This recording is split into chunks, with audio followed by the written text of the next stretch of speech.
Hard sports all plays. Hard sports all plays. Hard sports all plays. 365, we making the plays. You talking the game, get you to the days. We're high in the court, the dime in the lane. Variety topics living the same. All presentation, sports information. In the airways, taking the nation. Hard sport all plays, like working your faces. Grace at the field, so tie the laces. Hard sports all plays.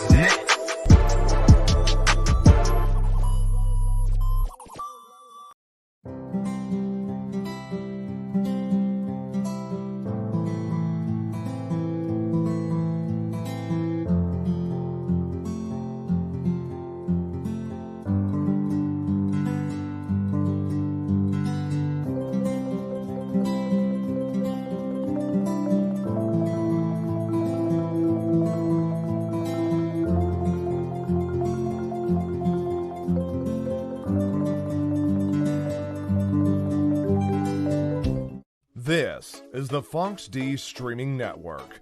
Register to come on our channel at foxdnetwork.com.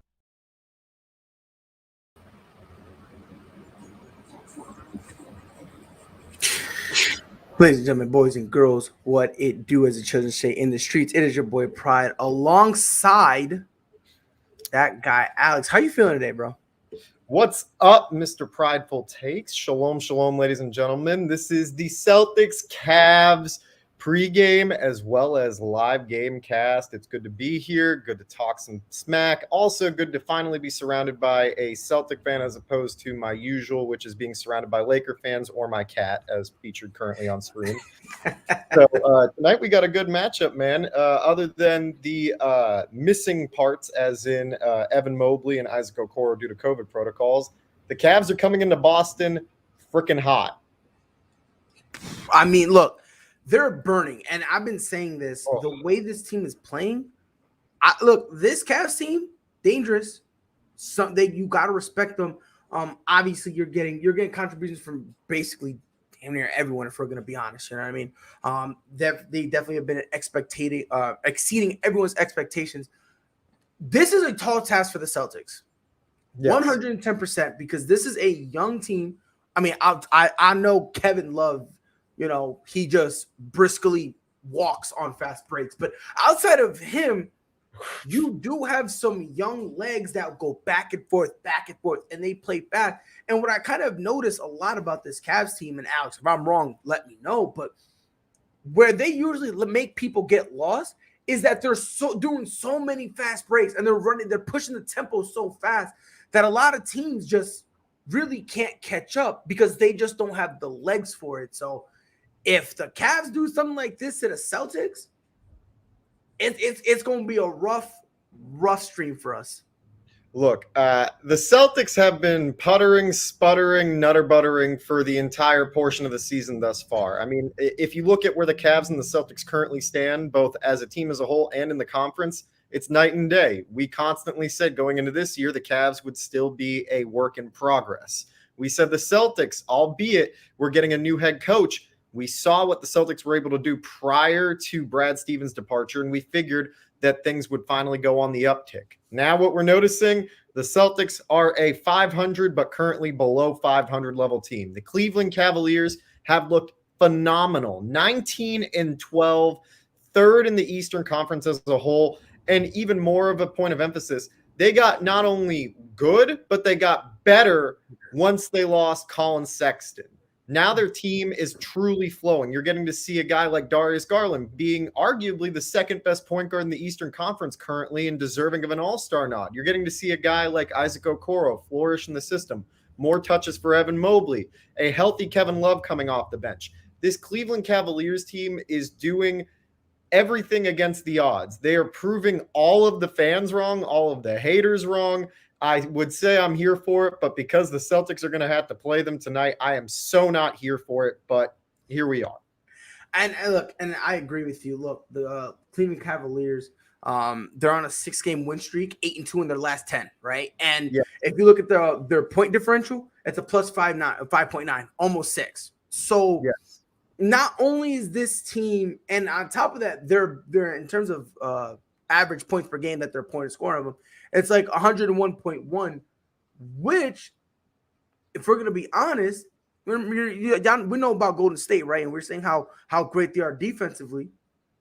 They're only allowing 0.1 points more than Golden State.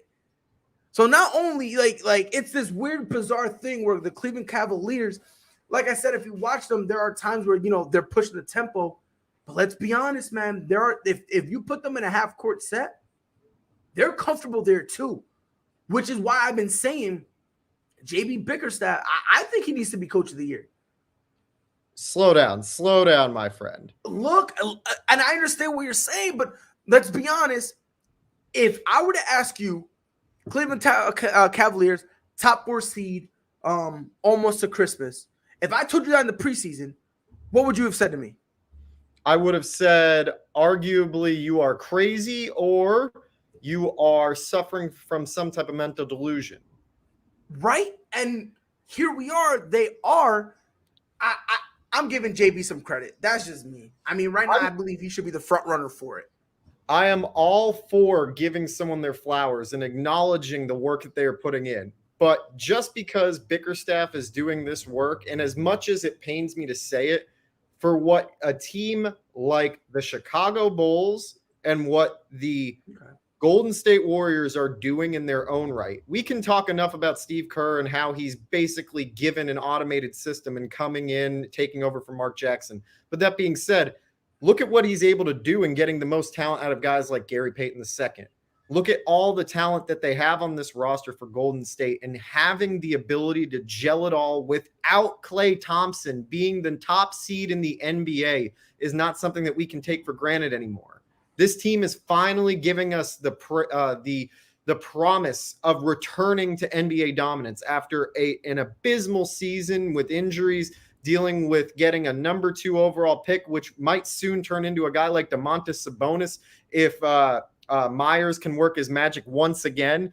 But I am not going to put JB Bickerstaff getting coach of the year over a guy like Steve Kerr or giving the acknowledgement away for what Cleveland or Chicago has done. It's way too good for what those two teams have been able to do and produce on the court with what they have. But like I said, the reason why I'm going to give it a JB is just the fact that Chicago, there was expectations for them to make some type of noise, Golden State, even though Klay was out, people said Steph needs to step up, and people were having a conversation that this was going to, have an impact, like this season was going to have an impact on Steph's legacy. So it's like you have expectations on both of those teams, and it's almost as if Cleveland was like, Cleveland's Cleveland. They're not really going to do much. And not only have they been thriving, but also they've been making sure that they have not pulled the Washington Wizards, been up there, and then when people start talking about them, all of a sudden start to tumble. You know what I mean? They've still been up there, and when people are saying, wow, Cleveland, now they're low-key kind of legit, they are still hanging in there. They are still winning. So for me, and again, what you're saying about Steve Kerr and Billy Donovan, I'm not saying you're wrong. I'm not, because we got to also be fair. A lot of people did say the Chicago Bulls should make some noise, but there was also some people who said that them getting DeMar DeRozan was the worst free agency signing that offseason, right? Like last offseason. These are people that also don't watch basketball and don't appreciate it. And then, if we're going to talk about a guy like JB Bickerstaff and all of these other coaches, we really need to also give the flowers to a guy like Monty Williams, 25-5, atop the Western Conference. And not only that, atop the NBA as a whole. The Phoenix Suns are playing a perfect system. They have the most interchangeable team. When last I checked the stats, there were 6 players in double figure scoring and then 4 bench players that were close to averaging 10 points a game. Having that many guys on the roster, having that many mercenaries to be able to just throw in a game who can score at will, who can create and facilitate for other guys. Think about this. They revived the career of Cameron Payne. Yep. Thank you. Sorry. Momentary lapse of thought. That exactly. See, here I am trying to think of campaign, and I'm like forgetting who it is. That's how good of a Phoenix career he's had thus far. It's revived. It's true. Guys like Frank Kaminsky is a productive player. Who would have thought Frank Kaminsky, the tank? Damn, it looks looks phenomenal. And again, and like I said, you bring it up, Monty Williams. I'm not mad because remember, this same team started 1-3, and now all of a sudden people are having questions. Yo, are they still legit? Was it just a one-hit wonder that they made it to the finals? And Monty Williams, he's got these guys. He got it everywhere. He sat down, had a conversation. Because to me, I feel like the problem the Phoenix Suns had was when they made the finals, they thought they were it now. Now they thought, oh yeah, this is all gonna be easy. And once you feel like that, you're losing. Period. If you don't believe me, go ask the 73-9 Golden State team that thought when they went to go play Cleveland, it was gonna be cake when they were up 3-1, and then let me know how that happened. So once you start feeling like that, you're putting yourself in a very, very awkward situation. Monty Williams handled his stuff. He came back, he regrouped, and was like, you know what? We all got to get it together. So again, I'm not saying JP Bickerstaff is running away with it, but if I'm going to have my vote right now, I'm going to JB. That's just me.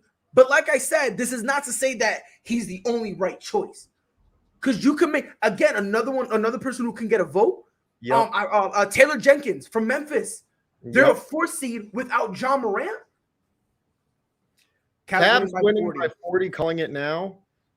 Damian Hernandez, I'm so sorry. I think it's Juancho Hernan Gomez who is currently out for the Celtics on COVID IR, so I think your opinion's invalid. Sorry, I just had to put it out there.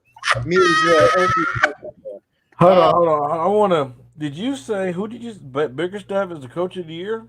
If I was going to do my vote, I would give it to Bickerstaff. But like I said, you can make an argument for about 4 or 5 coaches. If I had a choice, I'm going with Billy Donovan with the Chicago Bulls. And that's fine. That's fine. Chicago. That's just me. No. Hey. And like I said, Freddie, it's really between 5 dudes. You know what I mean? So if you want to give it to Billy Donovan, I'm not mad. But I know who it will not be. It will not be Frank Vogel. Nah.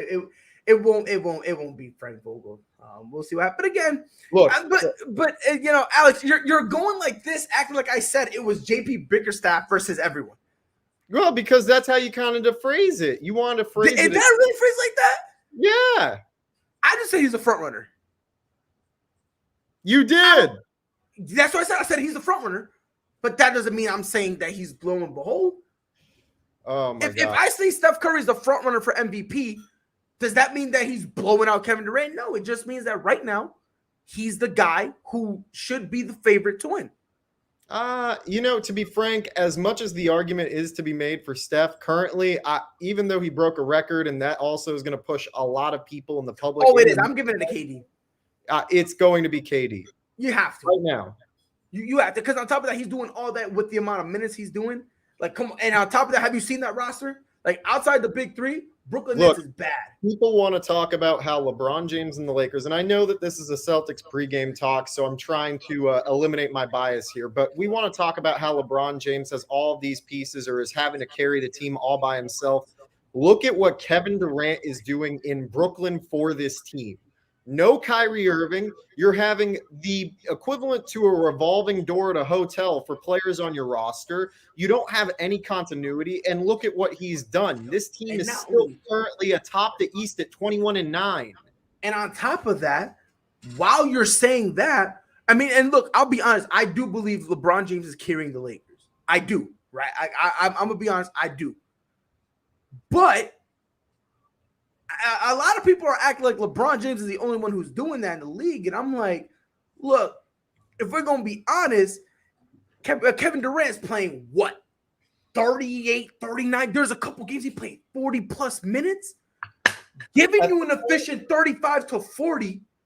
At this point in the league, bro, let's be frank, so that all the fans who are tuning in, thank you again for tuning into the pregame chat. We're getting started for the live event now. People want to constantly point out how there is one dude carrying a load for a lot of teams. We pointed out, LeBron James, but there's Kevin Durant. There's a guy like Jason Tatum for the Celtics who's carrying the load of this team. You have on the Bulls, DeMar DeRozan. We can talk about all the accessory pieces, but he's carrying a lot of the weight for that team. You have on other squads, right? You can think of guys like we've constantly associated, Bradley Beal carrying the Wizards, Joel Embiid literally carrying the 76ers. It's not like this is a new whole idea for the teams. Right. This is something that's reoccurred. We are just now at a point in the season where so many players are out that we're seeing the true domino effect of one individual having to carry the weight of an entire team. Adonis carrying the weight of the world on his shoulders. And right now, I'm loving watching the Lakers. I'm loving it. And look, I'm torn. I really am torn because look, I am Freddie shows up. And by the way, for this the Boston Celtics, the starting lineup is Marcus Smart, Jaylen Brown, and I just missed it, so I'm an idiot for that one. But they just confirmed and released the lineups. Yeah, yep, on mine, yep. So they did that, and they also released it for the Cleveland Cavaliers. Yeah, but here's my thing. I love LeBron. I'm a LeBron stan. I'm gonna be honest, but so I'm kind of torn. Look, I love LeBron. I really do. It sucks that Okay, so we have the lineups here. Sorry to interrupt. So for Cleveland, we have Darius Garland, Ricky Rubio, Lowry Markkanen finally making a start. Yep. Dean Wade, and ex-Celtic legend Taco Fall. Yes, shout out to Green Runs Deep and also the Spike King for constantly showing up to the Celtic games wearing a taco outfit. And then for your Boston Celtics, man, I love being able to say that. For your Boston Celtics. Yes, sir. Marcus Smart, Romeo Langford, Jaylen Brown, Jason Tatum, and Time Lord Robert Williams. Who just lost tip-off, by the way. What a guy. Oof. Looks like your feed's ahead. Oh, wait. Yeah. My feed went from pregame. I had to switch it over. Oof.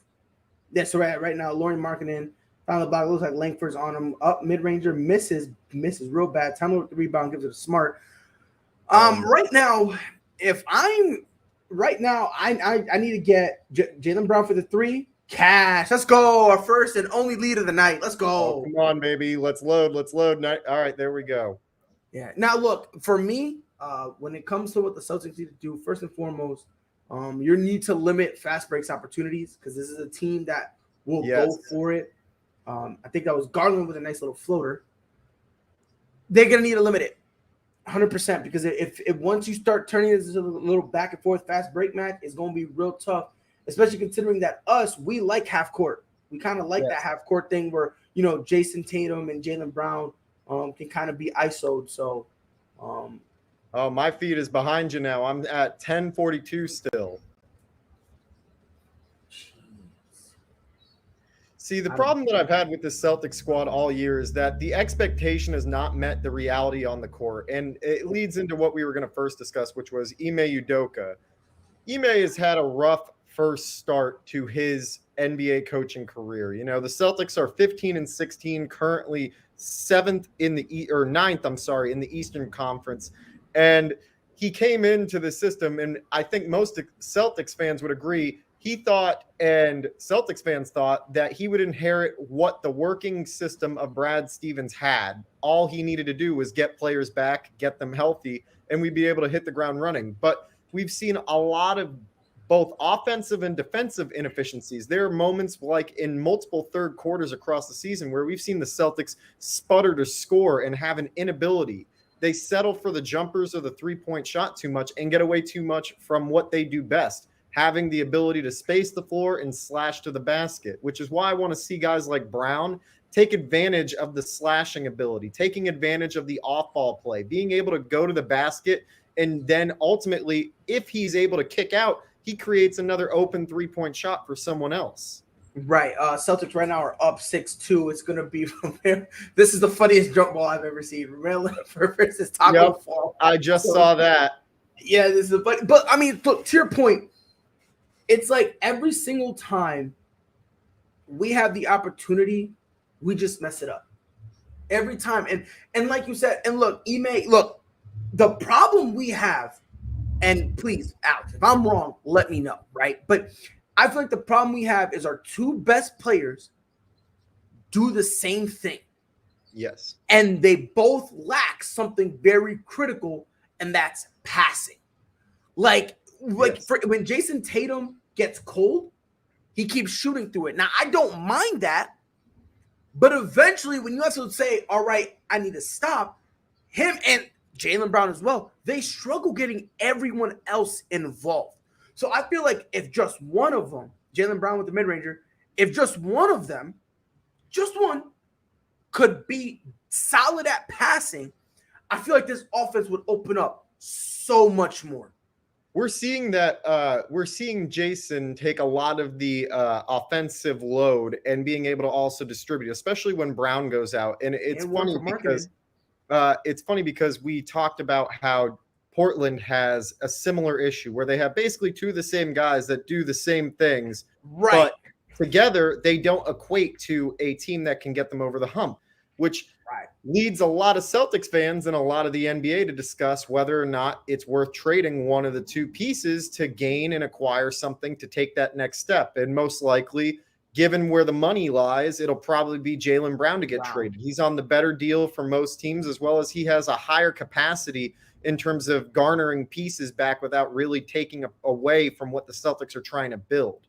Jaylen is a great talent, and as much as I don't want to lose him, if it means having to lose him to gain a true scoring or more pass-friendly point guard in something else, then I'd be comfortable with that. Like the player that I would ideally like to see join the Celtics, which might create a logjam, but at least that's something that we can start with, is acquiring a guy like Domantas Sabonis. If we were to able to make a move where it's Jaylen Brown and something else for Sabonis and maybe Miles Turner or a guard, probably not Caris LeVert.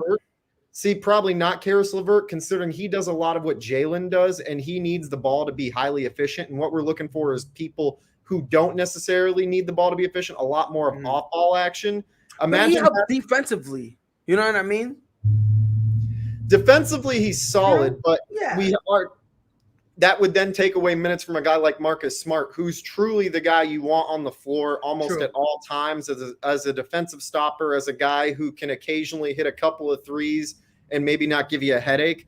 I'm telling you, I've never had so many headaches. I've had so many headaches from the last 6 years solely because I've seen Marcus Smart shoot so many threes that I've just gotten used to not needing Tylenol and living my everyday life with headaches. Yeah. Time with a sloppy turnover. Which led to Ricky Rubio coming down, getting fouled. He will have 2 at the line. Boston is winning 8-7. Ricky Rubio hits a free throw, is now tied 8-8, more than likely. It's now 9-8. Ricky hits the second free throw. So what are we doing here? Langford is out. Yep.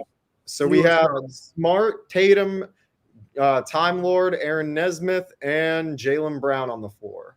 Yeah, which, and I get what you're – Ooh, Robert Williams almost had a slam on Taco Fall and got the foul call. Oof.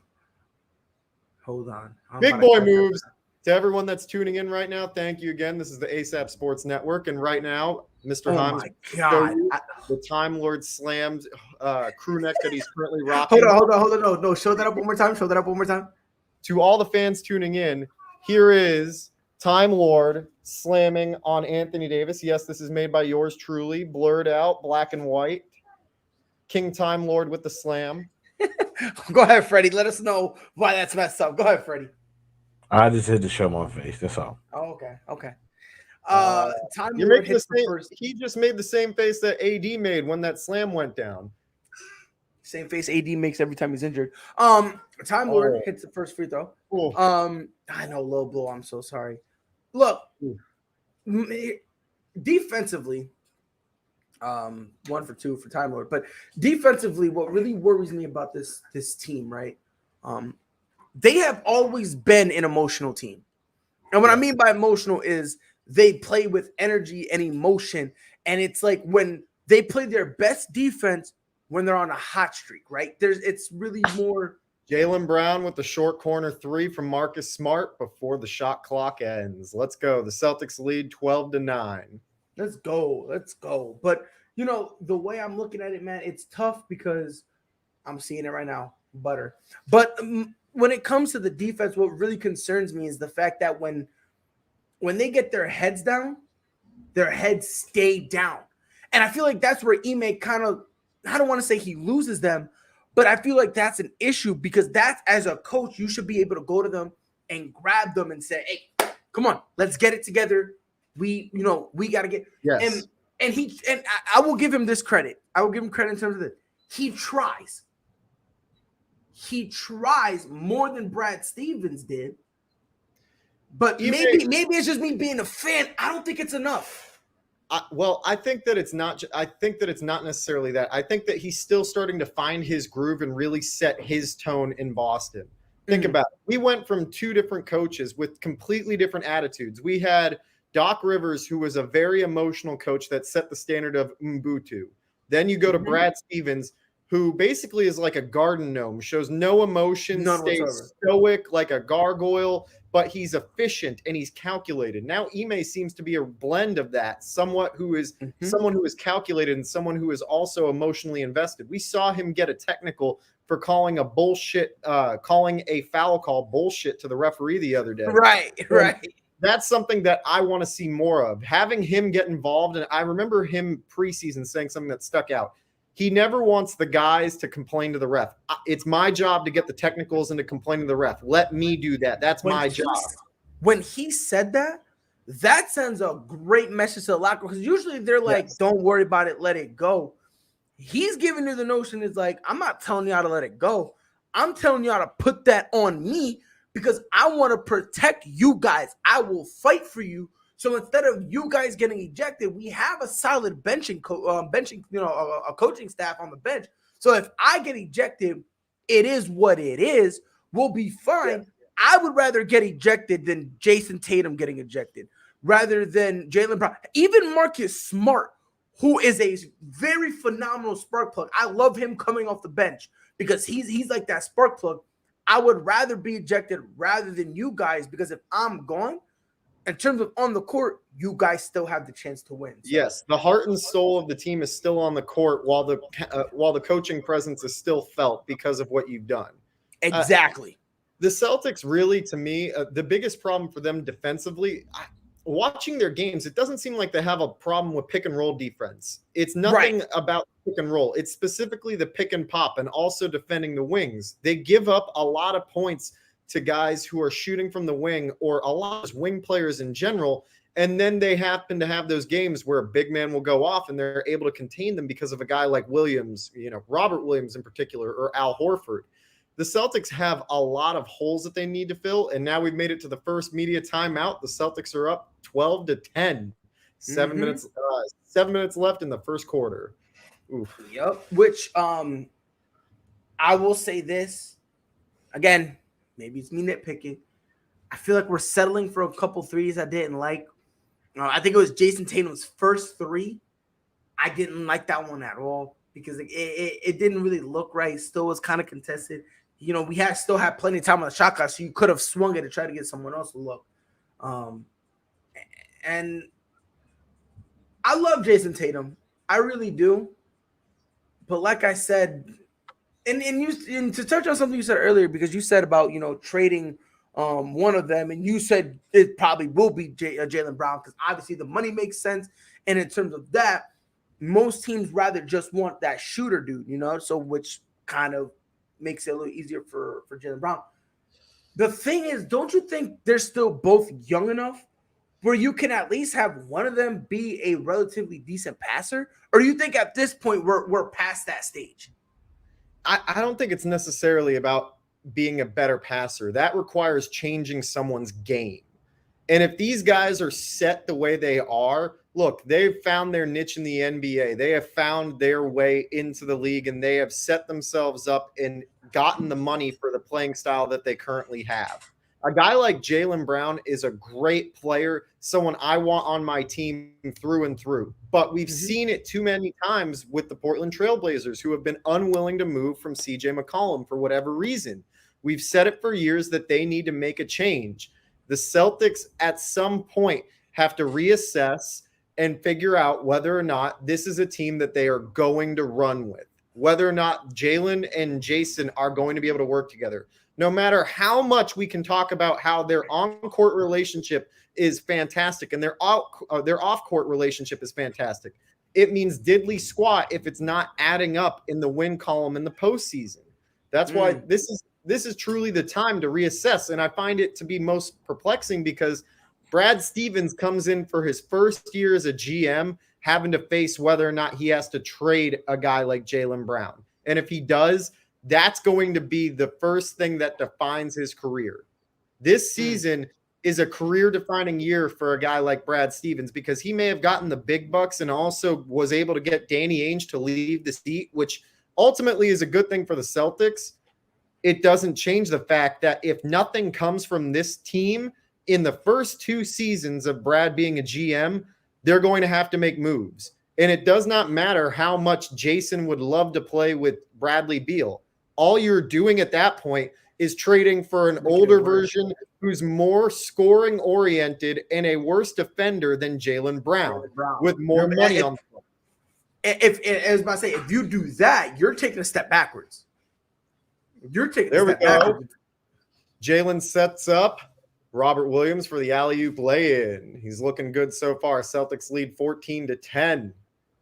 Ooh. Yes, we're on the break. Tatum's marching down court. He's setting up. He rolls off the screen from Williams, takes it to the basket. Oh, and he lets one go too high over Kevin Love.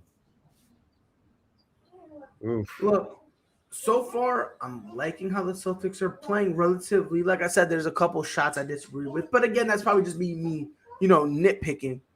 You want to know what you can nitpick? And this is what every Celtic fan knows. Every time you have Jaylen and Jason on the court together, it's one of their nights.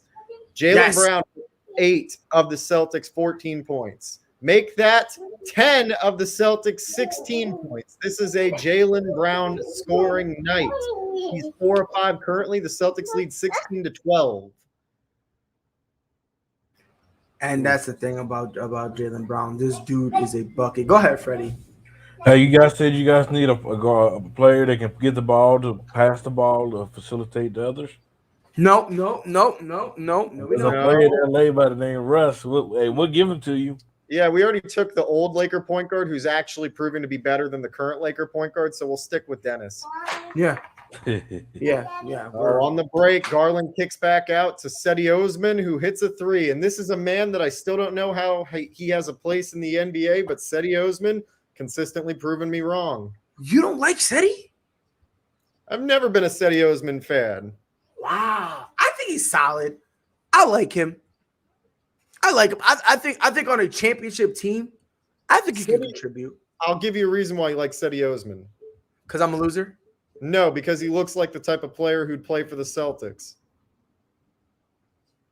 Oh, Robert Williams fighting down low. Get the rebound, and he gets the lay-in off the glass, bumping off of Kevin Love. There we go, Time Lord. Celtics lead 18-15 with 4:20 left in the first. Green. And this is such an interesting lineup. Seeing Lauri Markkanen coming off the bench, like I remember saying going into this season that like last year in particular, Cleveland and Orlando were the places that big men's careers go to die. Yes. Considering they had Drummond, they had Jared Allen, they had Taco Fall, they had Kevin Love. And here we are. Look, Evan Mobley has been a stud for these Cavs. Woo! Aaron Nesmith, the short corner 3. Celtics lead 21-17. I should probably start calling out Cavs plays to make this even. Garland takes it to the basket, dumps it off to Markkanen, who draws the foul on Jaylen Brown in the post. Look, right now, and let me give let me give these guys a little bit of credit. When I say these guys, the Cavs, they're shooting 1 for 7 from 3, and somehow it's only a 4-point game. Like the Celtics were 4 from 8 from 3. And that just kind of shows you that. And a lot of the threes that the Cavs are taking are like some fast break type of threes. You know what I mean? Like in the half court, they're kind of, they haven't really been depending on that. Outside of that Cedi 3, they haven't really been overly depending on it. The Cavaliers are shooting 6 of 20, while the Celtics are shooting a cool 9 of 16. Now, how many? And probably what? Like you said, 9 for 16. What? 12 of those is JB. Brown? Like for those who don't know, that is Jaylen Brown. Right, dog. Like we are currently 3 minutes and 30 seconds left in the first quarter, and Jason Tatum is 0 of 3, 0 of 5 total with 0 points. Jaylen Brown, jumper, 12 points in the first quarter. With the NBA trade deadline coming soon, what trades do y'all think will make a big impact? Oh, man. See, this is the same question. For those who don't know, I have a couple of radio programs. One, Don't At Me with Alex and Michael, based in Southern California, as well as Courtside Radio from the Good News Radio out here in SoCal. And we discussed this just recently, talking about what potential big trades would be made and what could be impactful. Of course, you have to mention the most notable and obvious. It's going to be Ben Simmons. Wherever Ben goes, a power shift will occur in the NBA, whether it's with a top team or whatever Philadelphia ends up netting back in return will lead to Philadelphia being potentially a better team than they currently are. Oh my gosh. Taco Fall with the vicious block on Dennis Smith for the fast break lay-in. Holy crap. Yeah, you got me to mispronounce cow wrong. That's how good of a block that was. Take a look at this, ladies and gentlemen, who's watching in. Taco barely jumps and just slaps that away while Dennis slides on the floor. We have reached our timeout. You said it was Dennis Smith. It's Dennis Schroeder. Dennis Schroeder, I'm so sorry. Excuse me. Sorry. The block was so legit. It had you all over the place because I literally just saw it. Gosh. And like, if I'm not mistaken, Alex, if I'm not mistaken, Taco Fall went on his tippy toes. I don't even think that was a joke. Barely. Barely. I'm pretty sure I still saw court. I didn't see air in between the feet. Oh, look at that. Look who's getting honored right now. It's Leon Poe. Oh, my gosh. To the fans that are tuning in who aren't able to view the game, they're showing highlights of the 08 Celtics squad. We're seeing the White Mamba put in work. Oh, my gosh, he's there. We got Leon and Brian in the building. Oh, my gosh. Brian Scalabrine is doing the commentary, isn't he? Yeah, he is. He's play-by-play. He's the color guy. But we got Leon Poe there, too. We got to take them. All Celtics fans should be smiling and clapping to themselves right now. Jesus, people forget that Leon Poe was one of the major reasons why we won that title. And nobody wants to talk about that. And it's like, look, listen, you know how usually every time there's those one or two guys off the bench that you're like, thank God we had him. That's who he was for us. Like off the Leon Poe, nobody ever wants to give him proper respect. He's like one of the best role players ever. Maybe I'm just saying that because I'm a Celtic fan. I'm gonna grab some water real quick. Go ahead, handle. But Damian, to answer your question, in terms of which, obviously, like you said, Damian, Ben Simmons, Damian Lillard. One name to also keep an eye out for, Colin Sexton, because they still kind of want to trade him. Will, with him having a torn meniscus, will anyone really take a chance on him, or will they kind of shrug their shoulders and wait it out? Buddy Hield could potentially be on the block as well, because they still want him. Marvin Bagley could potentially be out. Obviously, people are going to talk about Russ, but there's a few names out there. I mean, hey, if the Timberwolves get sick of it and blow it all up, they might trade Karl Anthony Towns. Like, there's a lot of names that could potentially be out there. So there are a ton of names that are potentially on the move, but I would say the biggest game changers would be Ben Simmons. And like I had said, depending upon where Ben goes, it's not necessarily about what team he goes to, because most likely he'll end up on a team similar to Orlando, someone who has a lot to offer in terms of salary cap space and flexibility, as well as picks and potentially a star player, a budding star. It's what Philadelphia would get in return that would aid them, considering they're still a team fighting in the Eastern Conference. Then you have a guy like Buddy Hield.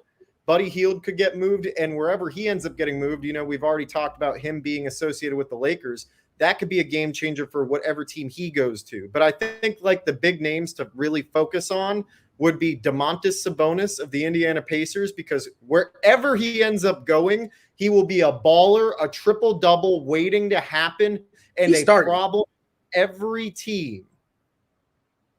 And he's starting.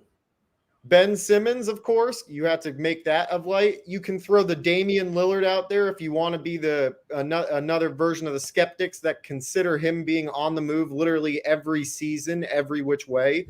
But I would put my chips and my money on Jaylen Brown being a sneaky candidate to potentially get traded or to be watching, because if he gets traded, the deadline and the NBA landscape will change dramatically overnight. Yep. Yeah, and Kevin Love with the Nick Cook shot in the post. The Celtics lead 25-21. Dennis Schroeder takes the mid-range J. I almost said Smith again and misses. Yeah. You heard about that story, right? Let's take a moment to talk about the broader NBA. You heard the story about Rick Carlisle and Dennis Smith Jr.? Oh, we got a Taco Fall alley-oop slam. Ricky Rubio lobs it up, and Taco Fall basically puts his arms up and just slams it down without jumping. Just stretches down 23-25. And this is kind of going to this is going to what I was talking about. It's those 5. No. It's just I'm not yawning. I'm just disappointed already because this is what I've been saying. There's gonna be the 5 to 10 minutes where they blow it, and I'm just scared. Is this the beginning of it? Like, no, it's way too early in the game. We've known. I would like to think that last year's postseason. Oh my gosh, Ricky Rubio with the steal off the Dennis Schroeder bad pass, and Ricky takes the foul in transition. Cavs heading to the line. They're down 4. Here's the replay now. Currently. Oh, he actually got 4 inches off the ground. There you go. Sky Taco soaring in. Sky Taco. He said 4 inches off the ground. Sky Taco. Sky Taco. Air Taco putting all of the cheese on the taco, getting ready for the slam. But the Dennis Smith story. So Rick Carlisle. I heard about that. It's rough. Okay, so it's fans rough that are tuning in. Rick Carlisle was previously the head coach and won a ring with the Dallas Mavericks. They had and drafted one Dennis Smith Jr., who was a highly touted and highly rated player, highly rated guard, athletic, two-way and at the time, player. The expectations of him was like the expectation they put on Luka Doncic. Like this dude, when they got him, he was supposed to be that dude to carry the Dallas Mavericks into the next generation. So he was supposed to start. He was supposed to be the next face in Dallas or a steady face to build around. And the reports have come out that, Jaylen Brown with the running floater. Currently now, Brown is killing it. He has a grand total of 16 points out of the Celtics' 29 in the first quarter. It's in the first quarter. That's crazy. Right?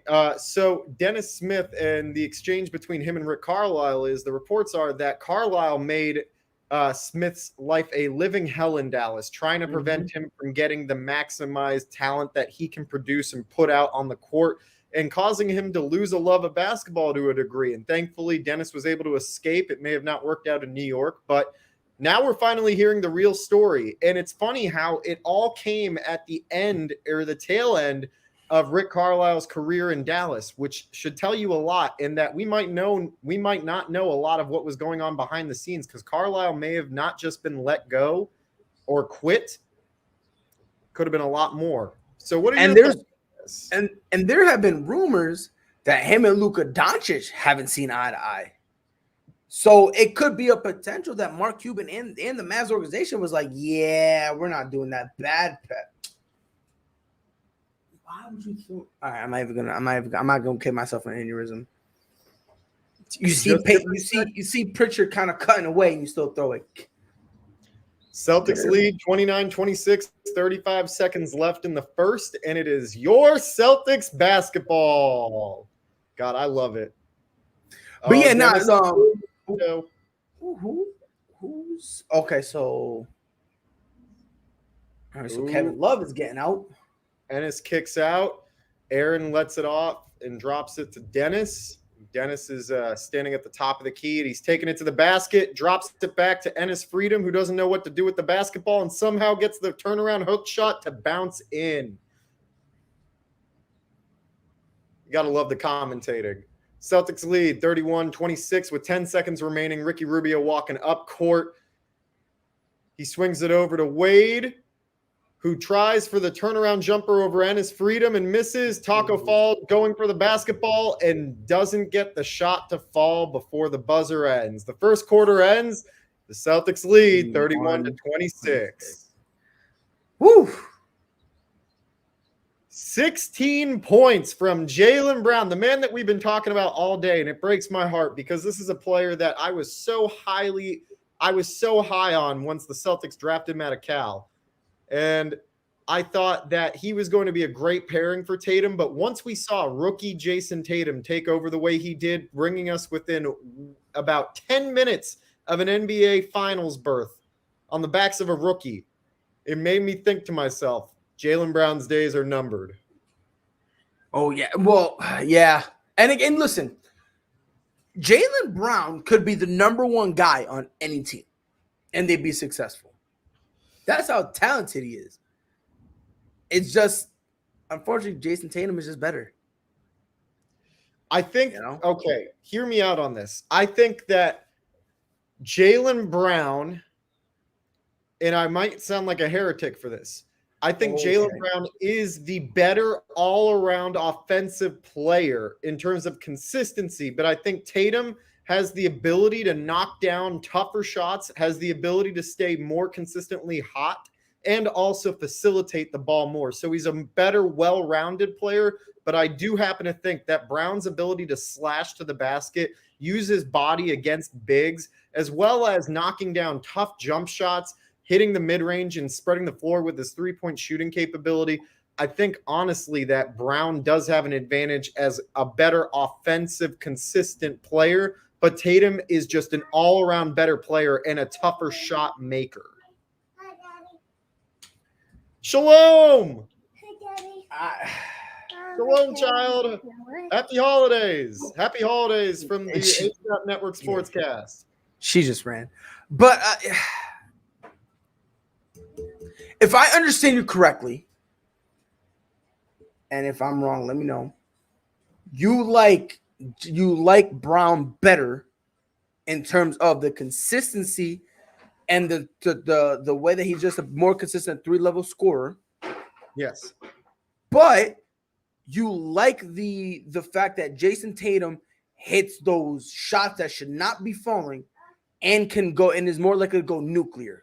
Is that, am I getting it right? Yes. I think that Jason has the ability to get hot out of nowhere, and Jason also has the ability to knock down tougher shots. And I think that he plays better than Brown does playing off ball. I think Jaylen does need the ball to really be efficient, but in the same breath, both of these guys have a lot of similar ability, but they just vary ever so slightly. There we go. Dennis Schroeder again. Dennis Schroeder passes out to Peyton Pritchard, who hits the corner triple. There we go, baby. The effects of the taco slam is still strong around here. Oh my gosh. I'm having a taco aneurysm right now. I love Pritchard, bro. Oh my God, I love this kid. Peyton Pritchard is a very underrated player and deserves to get way more time and credit in the Celtics system. I am very high on him. Yes. And I even said going into this offseason, if the Celtics weren't able to pick up a point guard, I would be fully fine having Peyton Pritchard start at point guard with his scoring ability and his facilitation ability. And if you don't want to start him, fine. If you want to, if you don't want to start him, fine. He should be one of the first people off the bench. Oh, of course he is. 100%. I understand you want but speaking of bench, a man we have yet to see, Joe Johnson, full circle. Do you expect him to get any playtime today? I expect Joe Johnson to get a ton of playing time considering the lack of depth that we and most teams currently have due to COVID. I expect at some point we will see Joe Johnson on the court, whether it's during a, 12 to 13 point lead or if it's in garbage time towards the end of the game. He will get into the game and start building the trust with Udoka to start playing him in more. I think that Joe Johnson is here to stay. Oh, off the steal by Robert Williams. Jason Tatum takes it down court, kicks it back to Dennis, who misses the three. That's why Cavs are down 9. Ricky Rubio leading the break. Oh, Robert Williams again preventing a pass. Dennis Schroeder comes up with the steal and draws the foul on the break by Kevin Love, who's now complaining to the ref. I love Time Lord. I do. His energy, his hustle. I love him. Kevin Love, and listen, the past 4 plays that Kevin Love has been involved in, he made a wide open 3 and he was running away saying something to the ref. Yep. So I'm not sure what's going on, but I think it's a compound situation. Oh, Dennis lobs it up for Robert Williams, who misses the alley-oop slam attempt but corrals the loose ball for the putback lay-in. Celtics lead 37-26, 10:30 to go left in the second. Oof. And again, Robert Williams, he missed it. And before the instant he touches the ground, bounces right back up, secures the offensive board. There's your guy, Peyton Pritchard, with the fast break lay-in. It's a timeout in the second quarter. The Celtics lead 39-26, 10:18 to go. That is my guy. I love Peyton, bro. I love him. You love to see it. Bro, and the thing is like, he reminds me a little bit of Brad Stevens on the floor, right? Where he kind of, he doesn't really, in terms of emotion, he doesn't always give you emotion. No, I'm just talking about the fact that, you know how you say it, like the Brad Stevens was like stone face and whatnot. Peyton Pritchard, he kind of does the same thing in terms of look on my face. Why are you trying to say that I'm saying comparing him in terms of talent or something like that? No, I just wanted to see a reaction.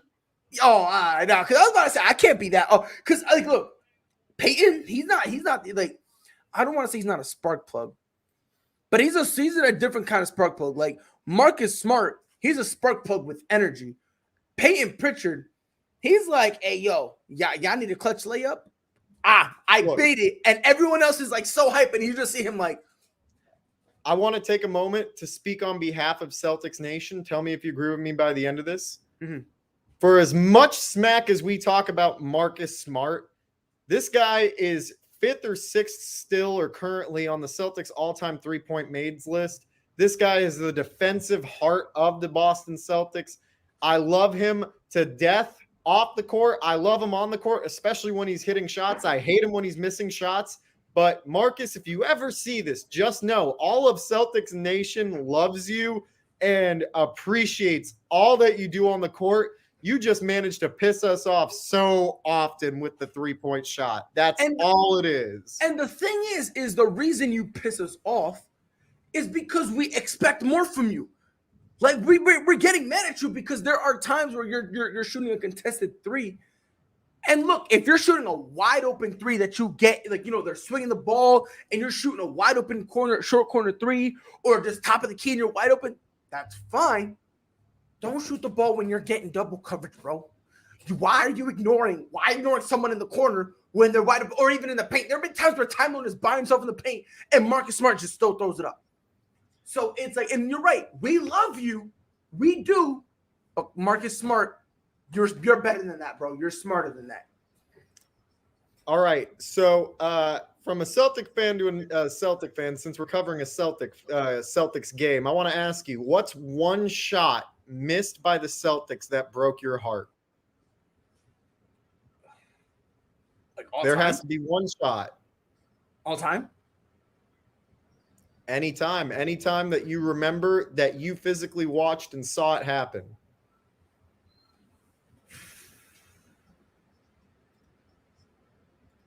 I forgot what year it was. It was the last year of the Big 3 when we took Miami. When we took Miami 7. I think it was Paul Pierce who missed the 3. I think it was like and I want to say it was in the fourth quarter, but it wasn't the end. It was like when we needed a bucket and he missed it, and he started running like him. Everyone looked so tired. Yep. And that is the first time I saw Paul Pierce and said, "Huh, he's old." Yep. Like that broke my heart. because as a fan, I've been a fan, and when I started being a fan of the Celtics, Paul Pierce was there. Yep. Like Paul Pierce was there, so it's like I'm looking at him, and all of a sudden, I notice the hairline, which he never had one to begin with, but now it's getting cracks. Yeah, and it's like he just looked old, and that hurt me bad. I was like, oh my God. Game 7. I still to this day have not rewatched, and I refuse to rewatch the 2010 NBA Finals series. Ooh. And now, to be frank, like, especially being that I'm from Los Angeles, and although here comes Freddie. Here comes Freddie. He's smiling. I see him. There it is. And although I'm not a Laker fan, but I am of utmost a big Kobe Bryant lover. I got to watch him in the city growing up as a kid. Even if it was against my team, I was watching Kobe play, and I loved it every moment. Watching Rondo miss the last 3-point attempt in Game 7 was the hardest pill for me to swallow. As soon as that shot didn't go in, and I thought that it had a chance because it looked like a bank shot, and even though Rondo even though he wasn't the shooter, I had faith. And it's when that shot didn't go in, I said, it's over. And that shot gets me angry. You know what I mean? Like, that shot gets me tight because it's like. That was the last chance. That was, yeah, because and even watching live, I was like, yep, he missed it. We're beat. It is what it is. But that's why I'm saying that shot gets me tight. When I'm talking about the Paul Pierce one, that breaks my heart because it's like, for Celtics, that's the end of an era. You know what I mean? It was an end of an era. See, I view it the same way, though, for 2010. As soon as we lost that year, as soon as that shot wasn't in, I said to my mom, and my stepdad, who does work with the Lakers, a big Laker fan, I was crying, and he was saying he felt bad for me. And all I could say is, that's the last time I'll see these guys together in green in the NBA Finals. I knew it. And it happened. Oh, my gosh. Blast from the past. May 8th, 1992. Reggie Lewis scores 36 points to win in the Eastern Conference semifinals in Game 3 against the Cleveland Cavaliers. That's a guy who's forgotten in Celtics lore. A legitimate bucket. Oh, all right. So we're back, ladies and gentlemen. Sorry to cut you off. We're back. It's now 9 minutes to go, 41-30. The Celtics lead. Tatum kicks out to an open Pritchard for 3, and it front rims. Denzel Valentine pulls down the rebound. That's a name I haven't said in forever. Denzel Valentine? Yep. Oh, we got an airmail from Seti Osman. We love that next day air delivery, fresh. Shout out to those who know Next Day Air, one of the great movies, Most Def. Isn't that their second Air Bowl? So yep. I think marketing had one.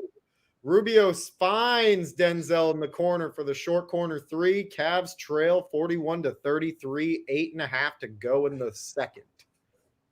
Stop playing. This team, even though they are depleted, I got to give the Cavs credit. They still managed to plug holes with lots of random dudes. Oh, Taco Fall with the big-time 1-inch off-the-ground block on a Tatum floater. Romeo Langford denies the pass into Taco Fall, and Tatum draws the foul on Osman, attempting to steal the basketball back. Is this that moment where I'm going to have to do it? I'm going to do it. Tell me when you see it. Tell me when you see the Romeo Langford play. Oh, I just saw it. You did? Oh, I just saw it. All right, look at the screen now. I'm looking. Get big! Get big! Taco time, not today. Oh, Dennis with the missed opportunity, rolling off the screen, kicks the ball, sets Tatum up, who takes the 3 and front rims it like an airmail shot. Oh, boy. Cavs on the break.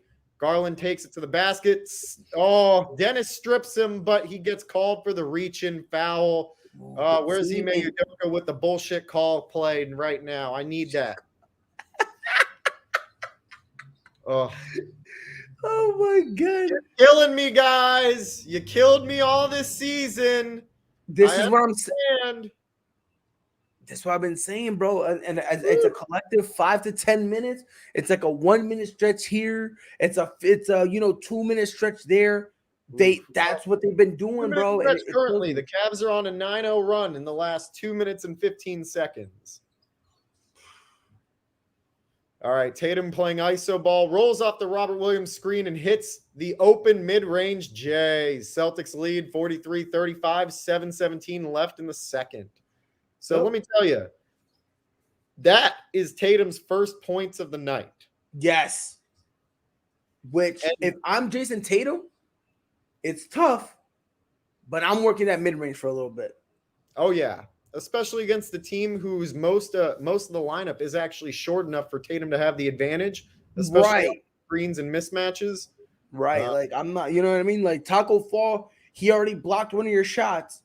So you work that mid-range, he's not to step up. That gives you a better opportunity to cut around him. So Peyton Pritchard slinks to the basket and takes the mid-range J from the line and hits it. There we go. PP jumper, baby. Celtics lead 45-35, 6:25 left in the second.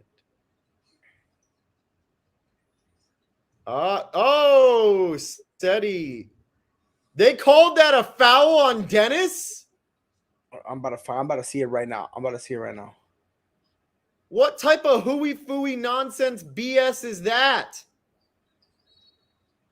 Look at the crafty play. Wait a minute. Isn't the rule here to eliminate plays like that? Apparently. But this is where I play that famous scene. Not! Apparently not, because literally they made that rule to stop for plays like that. But it only apparently applies to the NBA stars, not to the secondary, third stringers, and the journeymen, the G Leaguers, and the people who they basically signed, like Shane Falco and the replacements for the NFL movie, getting people off the streets to fill in for these teams. Seti goes 2 for 2. Celtics lead 45-37. Cavs are storming back, and they're making their way into this and calling it a game. Peyton Pritchard takes it up court. Tatum takes the pass, tries to split between two defenders, gets the mismatch on Valentine. Tatum curls off the Williams screen, and they called a moving screen on Williams. Oh, they're giving a technical? Oh, fine. Hold on. JB Bickerstaff, so fans, I don't have volume, but Tatum is at the free throw line for a technical foul. Let's find out who it was on. Hold on. Interesting. Who's the technical foul on? Tatum sinks the technical free throw, by the way. Taco Fall called for the defensive 3-second violation. The tree trunk in the post called for the 3-second violation, and he's still looking confused. I know Taco. So it's not so it's not a technical. Well, it is. It's a technical free throw. It's a 3-second violation that leads to a technical. No. I know, because when you said a technical, I thought you meant a technical foul. I thought someone had gotten teed up. Yeah, no. Yeah. I thought that's so what I'm too. saying. But because I just listened to the audio and they said that it was a defensive 3-second violation. So okay, so yeah, now that makes some sense. So we got because they showed JB Bickerstaff and it looked like he was about to start screaming at someone. We got an injury timeout. Denzel Valentine is bleeding from the hand. He will be okay, fans. Don't worry. Bro. That's a bad one. Look at that. Oh my God. They got a needle out and everything. Oh my God. Oh my God. So the TD Garden, it just opened. A helicopter is coming in. Wow. Denzel Valentine fell to the floor. Oh my God. Now he's tweaking. Oh my goodness. This does not look good. You had me looking at my feed real quick, wondering, what am I missing? No, I'm just being sarcastic. Oh, my God, bro. Listen, there's going to be that one person that goes, Denzel Valentine, look what he played through. What a trooper. And it's like, fam, he got scratched by someone who, didn't cut their nails. Let's relax. Anytime anyone says that, I remind them about the LeBron play where he got poked in the eye and he sat there like he had double vision looking through 3D glasses for 2 minutes. And then you have a guy like Pilar for the Mets who literally gets, Tatum curls off the screen and hits the three. Beautiful form. Celtics lead 49-37. JT for three. The leading scorer for the Cleveland Cavaliers is Darius Garland. Garland splits the defense and knocks down the push floater, patented by one Rashawn Holmes. Cavs trail 49-39. First three. Listen, it is the first three for Jason Tatum. So Tatum curls off the screen and hits the three again. Tatum with 12 points in the second quarter. Started slow, starting to heat up. Oh boy, we're gonna have an interesting third quarter. Yes, we are. Because here's the thing with how he is when Jaylen Brown gets back in. He's in the game right now. He's back in now? Yeah, he's in. Cedi Osman takes the three over Tatum. And I see him now. I see him now. Tatum hands it off to Brown. Brown feeds it back. Tatum fighting on the wing with Cedi Osman. Curls off the Williams screen. And the three rolls out. But Romeo Langford, get big, baby. Slam the pass back out to Jaylen Brown, who's weaving through the post, taking his time. 6 seconds left on the shot clock. Brown curls off the Williams screen. Pulls up for the mid-range J and sinks it. Here we have a ball game, ladies and gentlemen. Jaylen Brown with 18 points. Jason Tatum with 12 points in the third quarter alone. The Celtics are up 54-39 or 54-41 after the Garland lay-in.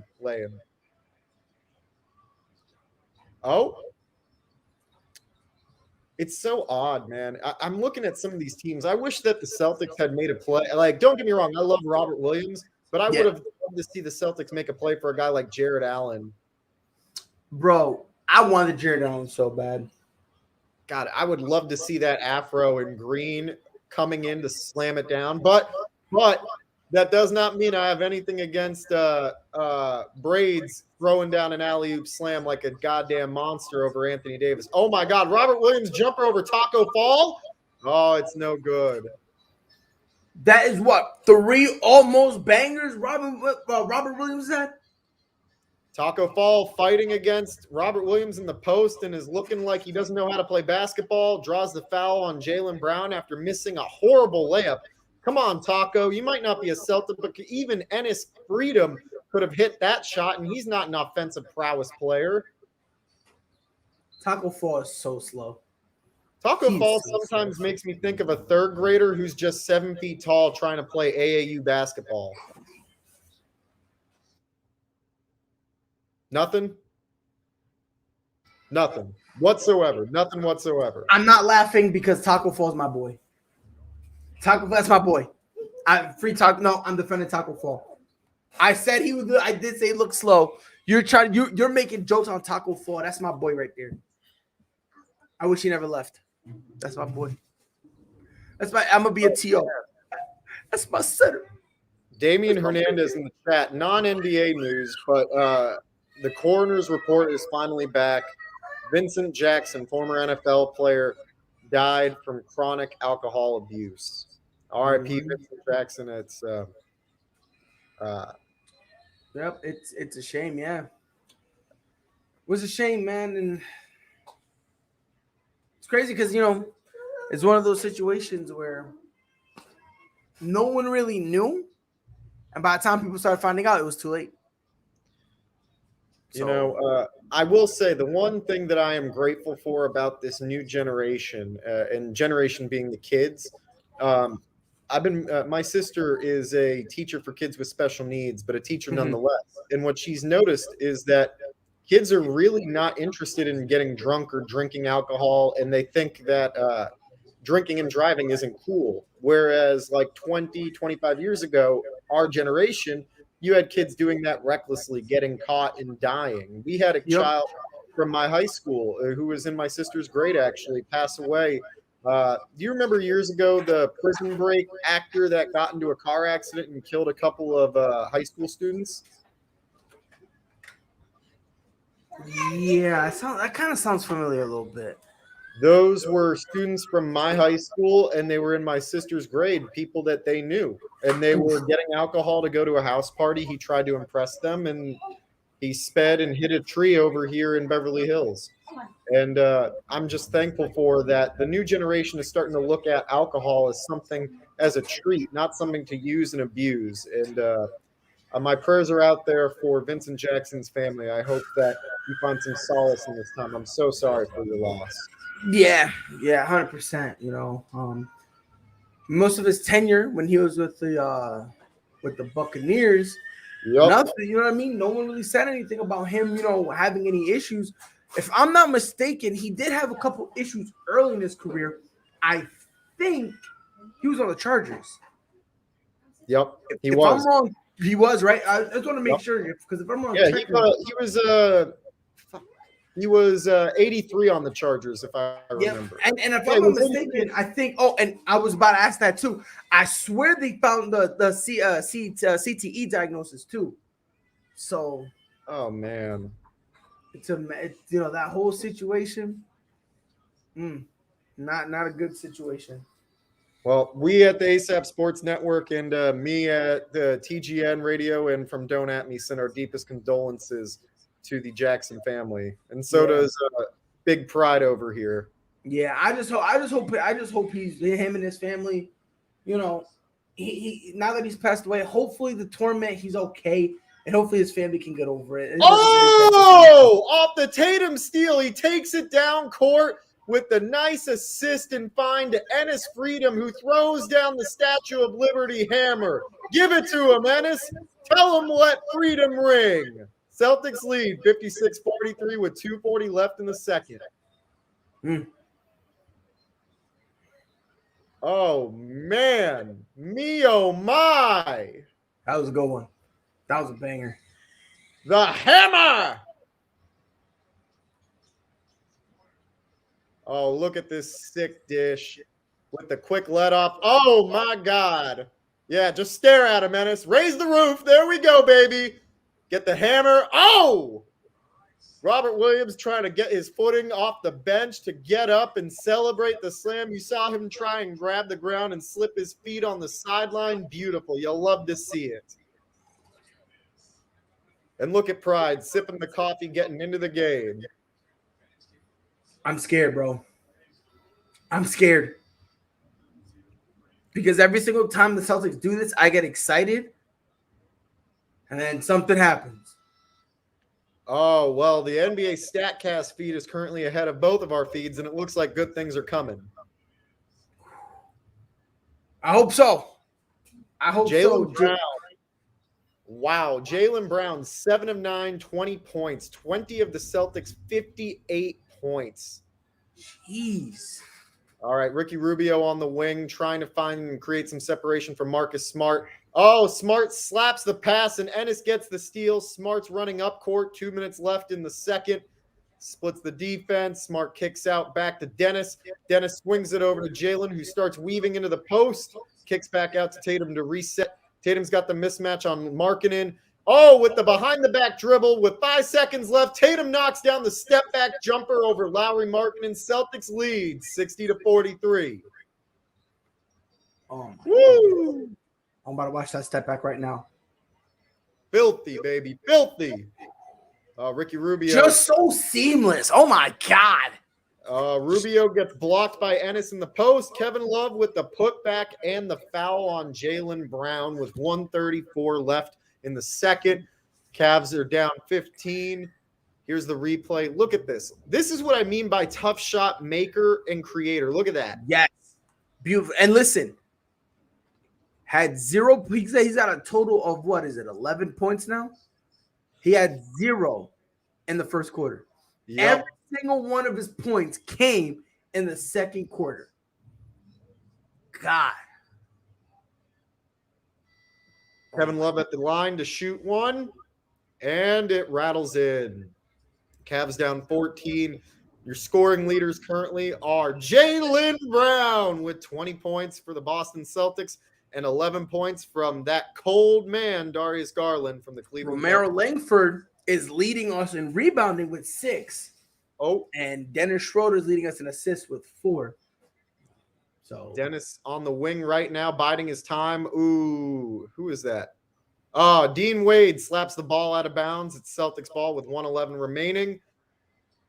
Oof. This is going to be a grueling 1 minute and 11 seconds, I'll tell you that much. There's no Robert Williams in, so there's no alley-oop slam in the plans just yet. 7 seconds left. Tatum works on Wade, kicks out while falling to Langford, who takes the three and sinks it. Romeo Langford with the rainbow. 63-46, the Celtics lead. Holy crap, look at those numbers. The Celtics are shooting 42% from three versus the Cavaliers, who are shooting 14%, 1-4.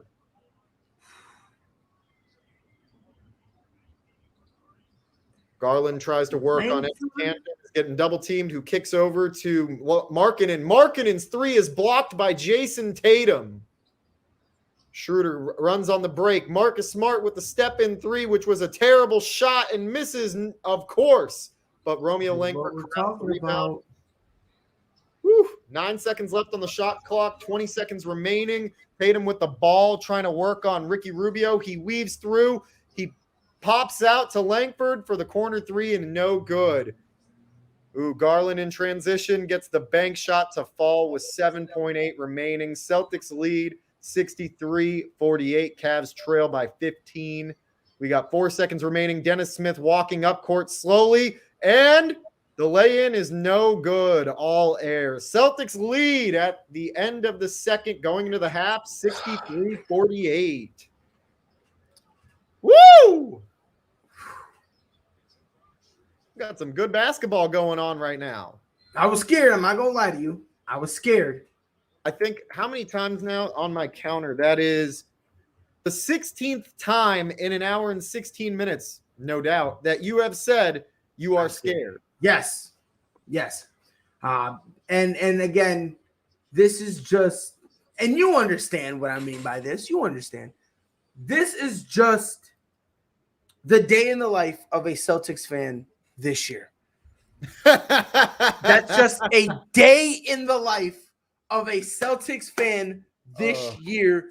The expectations was, I thought the East, but even with Ben Simmons, we were giving the 76ers a hell of a time. We were giving them trouble. So I thought, we would be able to contend in that upper echelon, right? And boy, oh boy, young Pride. Oh my God, poor kid in the NBA Repeat what you just said. Yes. Yep. Pause. That poor child. You said what? What did you say again? That poor young child in the preseason. Young Pride. Poor young kid, bro. That immature child who the thought Celtics fan straight from West Hollywood, California. We have young Pride in the building. Look, bro, I'm so scared. And it's crazy because again, the comment of the day: Pride looked like a nervous kid waiting for his SAT scores. I'm so scared right now. You don't understand. That's now 18 times I've said it. We right now, we should. Let me say it again. We should be in a comfortable position where we should be winning. Right? We should is usually what we say consistently in Celtics fan nation. And then what ends up happening? My dad used to say this about how I do my exams or how I was as a kid studying for exams and taking them. We shit the bed. Yes. 100%. Like there's just no, like, that's kind of how I'm feeling right now. Like right now, I'm holding my breath and I'm hoping and praying we don't mess this up. So it's 63-48. Jason Tatum started off rough. He's 4 for 12, but he's picked up in the second quarter of 11 points. Jaylen Brown has given us 20. Time Lord, respectable 9. Pritchard has given us 7. I'm liking how we're playing. Again, there's a couple threes I didn't like. I thought were a little ill-advised. but I'm willing to live with that if it's going to get me this lead. Now, the reason why I'm saying I'm worried about those threes, when you see a lead like this, those dumb threes become even dumber. That last three Marcus Smart made, or the last one he took that he missed, he's going to do it again. He's going to do it again. Of course. There's the, what is it? It's the annual or the expected three-pointers a game that Marcus Smart misses that are just like head scratchers. What are you doing? Why are you doing this? Do you really want me to have to watch this type of play? But then ultimately he makes up with it with a big-time steal, with a big-time pass, alley-oop, slam, three-pointer. I mean, Marcus Smart is like the guy that you hate to see for like 3 seconds, and then it's like, oh my God, you're besties. You're ready to go. Yep. I love this. In terms of that's my little one screaming in the back. In terms of field goal percentage, hi Cat. This is Miss Kitty. She is the biggest Celtic fan on the planet. All of ASAP Sports Network. You now know. She looks so mad. She's like, put me down. And then you see her right here, and she's now sleeping in my lap. What?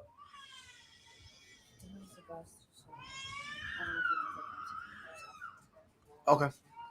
No, my fiance's yelling at me. Sorry, fiance. I know we get a little out of control. No, it's because see, the thing is I promise we'll go back to the game. I promise. But the thing is, as a fiance, I talk so much mess, right? And like she'll remember it and then bring it up at like the most opportune time. Dude, when is that different for anyone else? You make it sound like that's an ancient art form or like something that's lost. Well, no. The reason why it's like bad is because the stuff I say, I understand, right? I am not a good-looking man, right? Like and listen, this is not me fishing for a compliment. This is not, right? Like, look, I look rough, right? So You're talking to a balding Jew. Listen, man, look. At this point, man, I would rather be balding. Because I feel like that would kind of help my situation. I feel like it would. But I tell my fiance this all the time. I always say, she goes, "Oh, I love you, whatnot." And I go, "Yeah, you really don't. I just got you pregnant twice, so now you're stuck with me." You know what I mean? I say stuff like that. So then that's when things get physical, right? Because then she tells me to shut up. I go, "Oh yeah, I'll beat you up," right? Like I'll threaten her. And again, when I threaten her, I'm not really gonna do it, but I just do what a man usually does. Yo, you better get out of my face, watch what'll happen. And then she hits me, right? So now it puts me in this position where I'm gonna lose, right? It's like, great, she called my bluff, she hit me, I lost. So I have to take that L. And then the only other outcome I can do is hit her back, which I'm losing even more. So I'm in this situation where I'm just like, I set myself up where I just talk, and then I dare her to hit me. She slaps me, and then I just stand there like, you got it, coach. All right, let me be the first one to tell you. You bring all of this on yourself, and you seem like such an argumentative guy for no reason. Yes. Like, take that energy and keep it for the sports. Don't be a schmuck to your girl, and maybe appreciate her a little bit more. No, don't get it twisted. I appreciate her. I do. I really do, right? But I feel like as a man, it is my job to occasionally get under her skin and to irritate her to show her I love her. I feel like if I just always say I love you, she'll be like, oh, that's played out. All right, fine, whatever. I'm going to bother you a little bit. I'm going to have a little bit of fun. It comes at a cost. It comes at a cost, but, I just want to you're making yourself coronavirus 6 feet. You are not helping yourself. On the planet, number one. Coronavirus. Number two, you're making me sound like a damn tyrant. Like, you're not a tyrant. You're not a tyrant. You're just a dictator. You notice how I had a terrible look when you started talking about this? It's because you were digging yourself into a hole, and now you put the cement over your hole, and I can't do anything but support your fiance. I am so sorry for you, fam. Thank you. I appreciate your sentiment. And Damien appreciated it. She's still a little shaken, but she's alive. She's well. So that's all we're really asking. Yesterday, basically there was like a whole thing. She had to her parents ended up being in the hospital, so we had to go.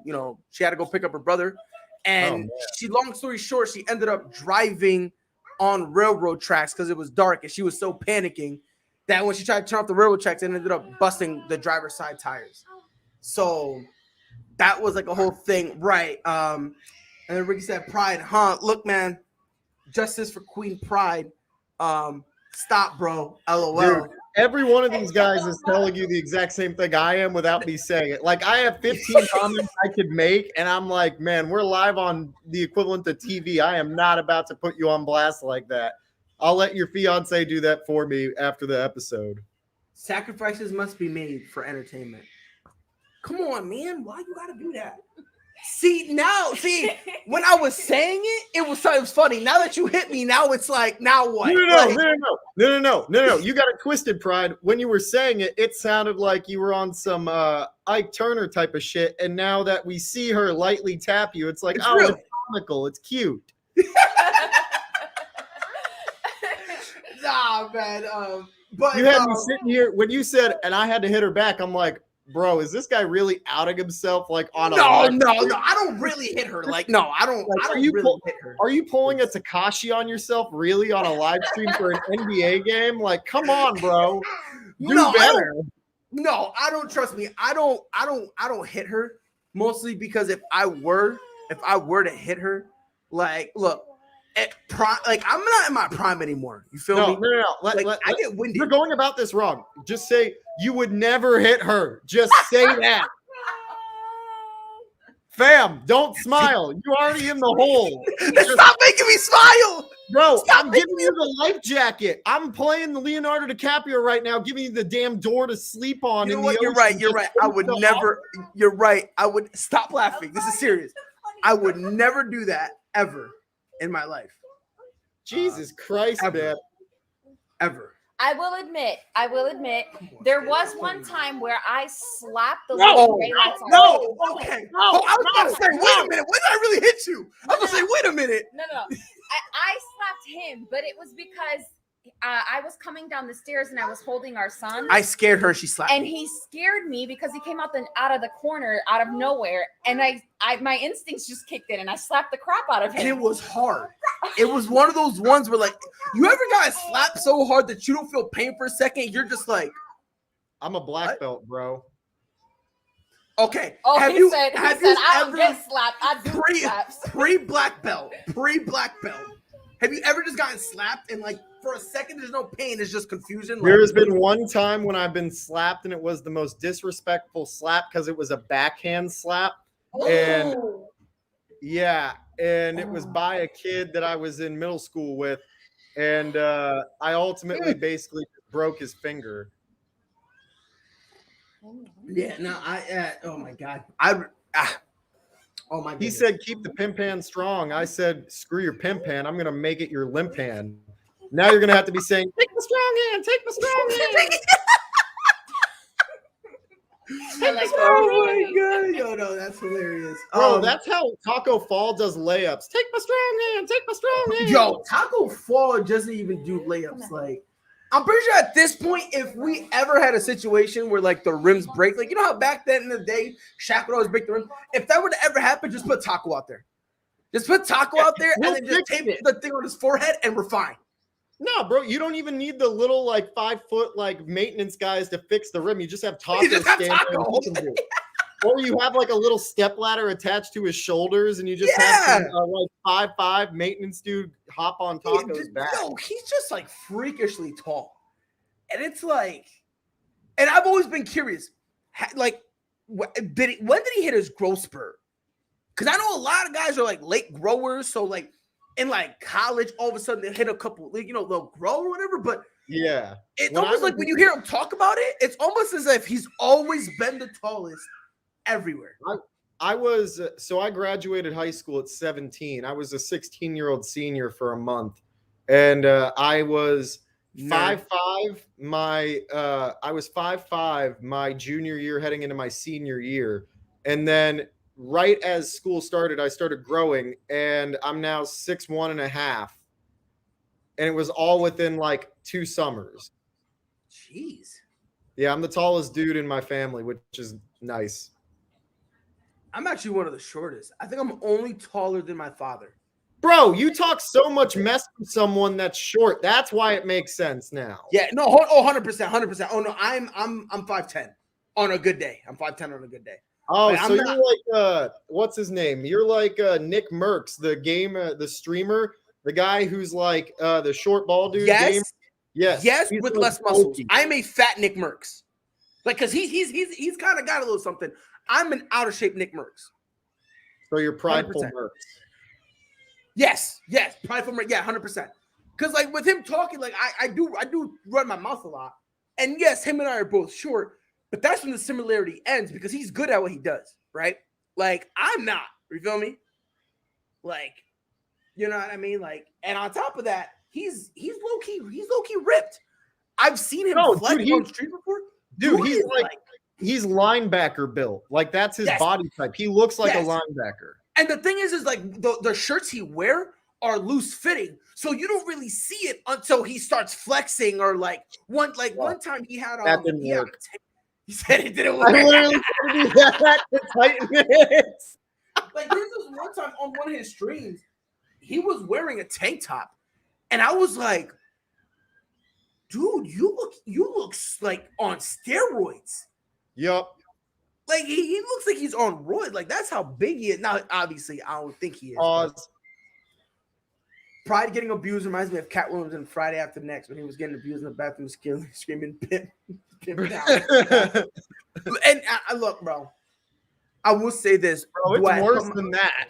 No, it's because look, I don't put my hands on my fiance. You know, bro, you're like Baby Joker at this point. Baby Joker. Yo, listen. She's Nikola Jokic, and I'm the Morse twin that he put down. That all of a sudden was like, oh, my neck hurts, and then like it was a simple push, and he talked about, oh, I'm bleeding. Like, let me check if I'm bleeding. Man, like when you start reaching for shit, you better put some respect on those guys' names. You're like Earl Boykins, and she's Taco Fall. Shout out to the old NBA fans that know. For those that don't, basically just insert Nate Robinson for Earl Boykins. You're welcome. You're welcome. He said you're welcome. Yeah, I had to get the Celtic green in there. All right, so we're in the third quarter now. The Celtics lead 65-48. Garland cuts, and this guy is just a crafty scorer. Curls off the screen from Taco and knocks down the tough J. Finesse. He's a very finesse player, and and again, his finesse. Oh my God, it's through the roof. Like, and again, I kind of want to see him and Colin Sexton together. I feel like that would be a nice dynamic, maybe. Would you say Garland is dripping in finesse? Yes, I would. In finesse, you know it. Yes, I would. Queen Pride is Jake Paul. Pride is Nate Robb. That literally makes zero sense on any level you read that. Now, what if I'm reading this correctly? I am Nate Robinson. My fiance is Jake Paul when Jake Paul knocked out Nate Robinson. If I'm interpreting this correctly, let me know. But I think that's what he means. You literally just tried to interpret the numbers like streaming down the screen from the Matrix. That made zero sense on like every level. Like I couldn't even go to the Google pronunciation guide to get the phonetics to truly understand what the fuck that statement meant. Oh my God, you got me cursing. That's how into that statement I was. Come on, bro. You got dictionary.com, you got Urban Dictionary. Do better, man. This is a live stream. He said do better. Yeah, okay. Yeah. He said that's what I meant. Yeah. He said that's what he meant. Oh, okay. Well, thank you, Damian. Finally, you have someone clarifying. All right, so here's the real question. Oh! Jason Tatum drops it to a cutting Robert Williams, who slams it down. The Celtics lead 70-50. 10 minutes to go. But I'm about to watch that right now. Did he get a body? Oh, he almost got him. Garland deep three, no good. We got Jaylen Brown marching up court right now. Curls off the Robert Williams screen. The push floater. JB automatic. Filthy man. 25 Fuego. points. Matter of fact, hold on. Let me go do something real quick. Hold on. Oh, no. Fans that are tuning in, be afraid. Pride says Fuego and decides to walk away. Bro, listen, man. Right now they're in Boston. I'm in South Carolina. Jaylen Brown is so on fire, bro. I had to go turn on my AC. This dude is hot, brother. This man is hot, Eddie. Oh, you feel it too? Oh, my God. Dog, I'm sweating. I'm like sweating. See this? See this? That's not sweat. I'm just ugly. Come here, mama. All right. To everyone that's tuning in right now on the live cast, here's the biggest debate question. Shalom. Happy holidays, child. All right. Give me a kiss. Love you. Time for bed. All right. But yeah, matter of fact, let me ask you something. With the way this roster is currently constructed, is there any legitimate moves that could be made to help us, whether it means get another big man we could put out there, or, like a true point guard? Is there any legitimate trade you can see that makes sense? Look, it's not like years ago. For many years, Celtics fans were going like, we need a damn big man. The last big man we had was Perkins. Then we got Nenad Kristich and Shaquille O'Neal. And then we had Chris Humphries. Then we had Luke Herringody for 5 minutes, for those who remember him. I forget we had Chris Humphries. We had Chris Humphries. We had Semir Den, the Turkish guy. Like, we needed a legitimate center for so long. Now we have Robert Williams and Al Horford, both of which are like 75% of like a legit all-star big put together realistically. And there's not a specific trade that I can see pushing this team over the hump. I can see trades to change the team structure, but nothing immediately that changes the outlook of the team.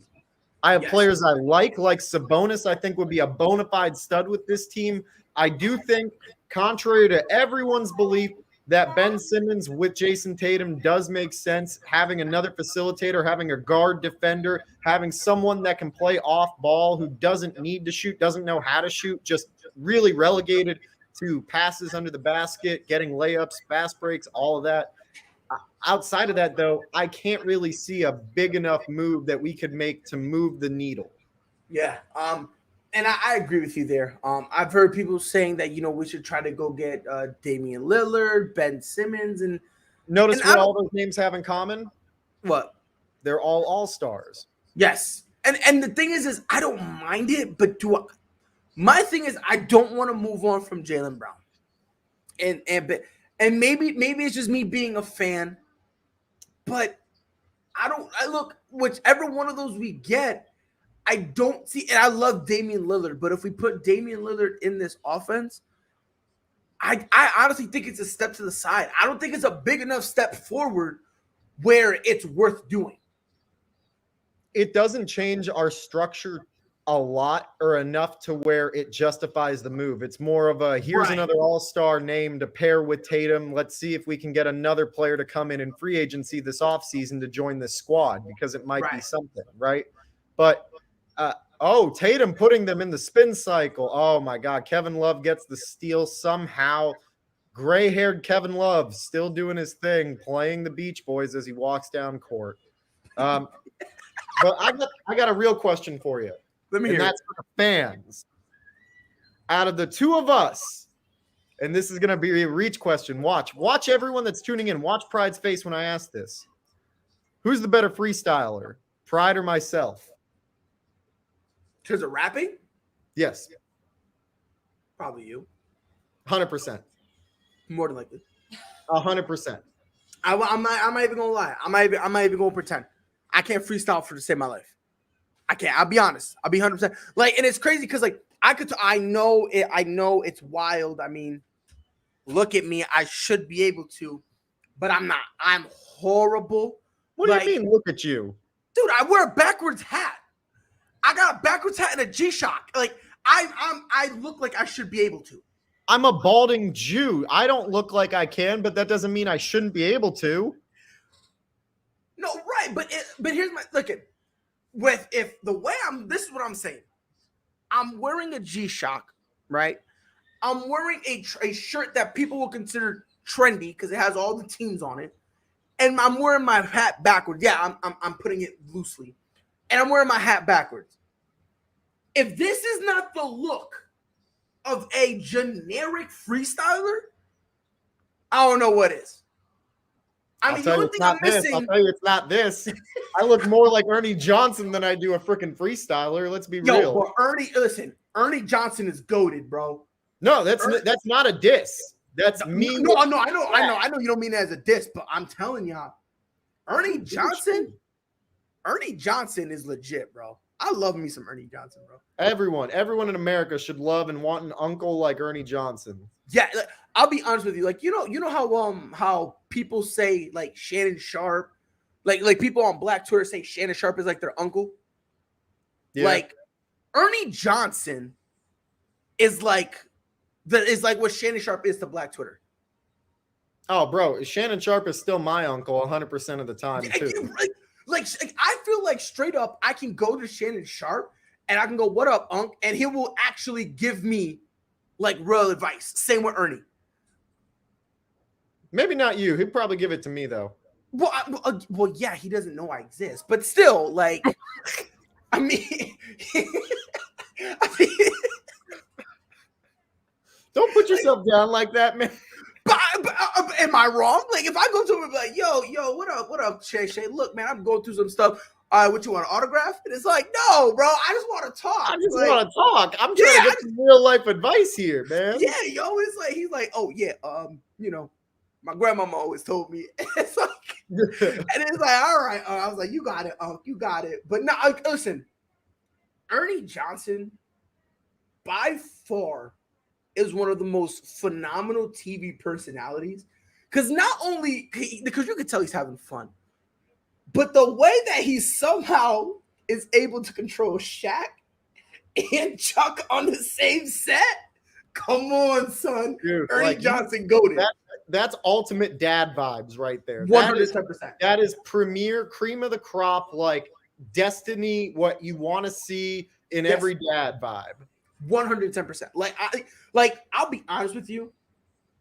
Wait, you Ernie Johnson, were you not going to be honest? Well, I've been honest all this. Then why are you telling me that you're going to be honest with me? Because see, the reason is because there's something I said that, like for instance, I just basically said that in my household, I have 4 people in my household, me, my fiance, and our 2 kids, and I am like the 5th most respected person in this household. Like, let the numbers sink in for that. Like, as it should be. Well, yeah, it should be. And I said the same thing until I became a part of it. And now I'm like, hold on now. I would like a little bit of respect. Like, I'm like the Brian Scalabrine of this household, bro. The household is like being successful. I don't do nothing. That's an insult to Brian Scalabrine. Nah, it is. It is. Because I saw, you remember that show he used to have where he used to play these random hoopers one-on-one? He need to bring that back. He needs to bring that I would kill. I've met Brian a couple times out here in LA, and he's nothing short of a nice man, especially when he was working out here. I'm glad he took the Celtics job. We miss Tommy, but man. All right, so right now, the Cavaliers ball, 7 seconds left. Kevin Love is working into the post. He misses the lay-in. Oh, but Larry Markkanen's fighting for the rebound. And Kevin Love corrals the loose ball. He swings it over to Garland, who shoots the wing 3 over Brown and front rims, but Markkanen gets it back. Garland drives in, kicks back out to Markkanen, who shoots and front rims. That's 3 front rims in a row. You know what they say about that? Usually that means you're going to lose. The Cavs are currently down 72-56 with 5:40 remaining in the third. Oh. Watching the Celtics team, we're playing well tonight, and granted, there are a lot of people on both sides out with COVID, but it's good to see that we're getting a win. We're scrapping one out in a dominant fashion. We need Romeo Langford with a wild one-handed floater. Oh, get big, son.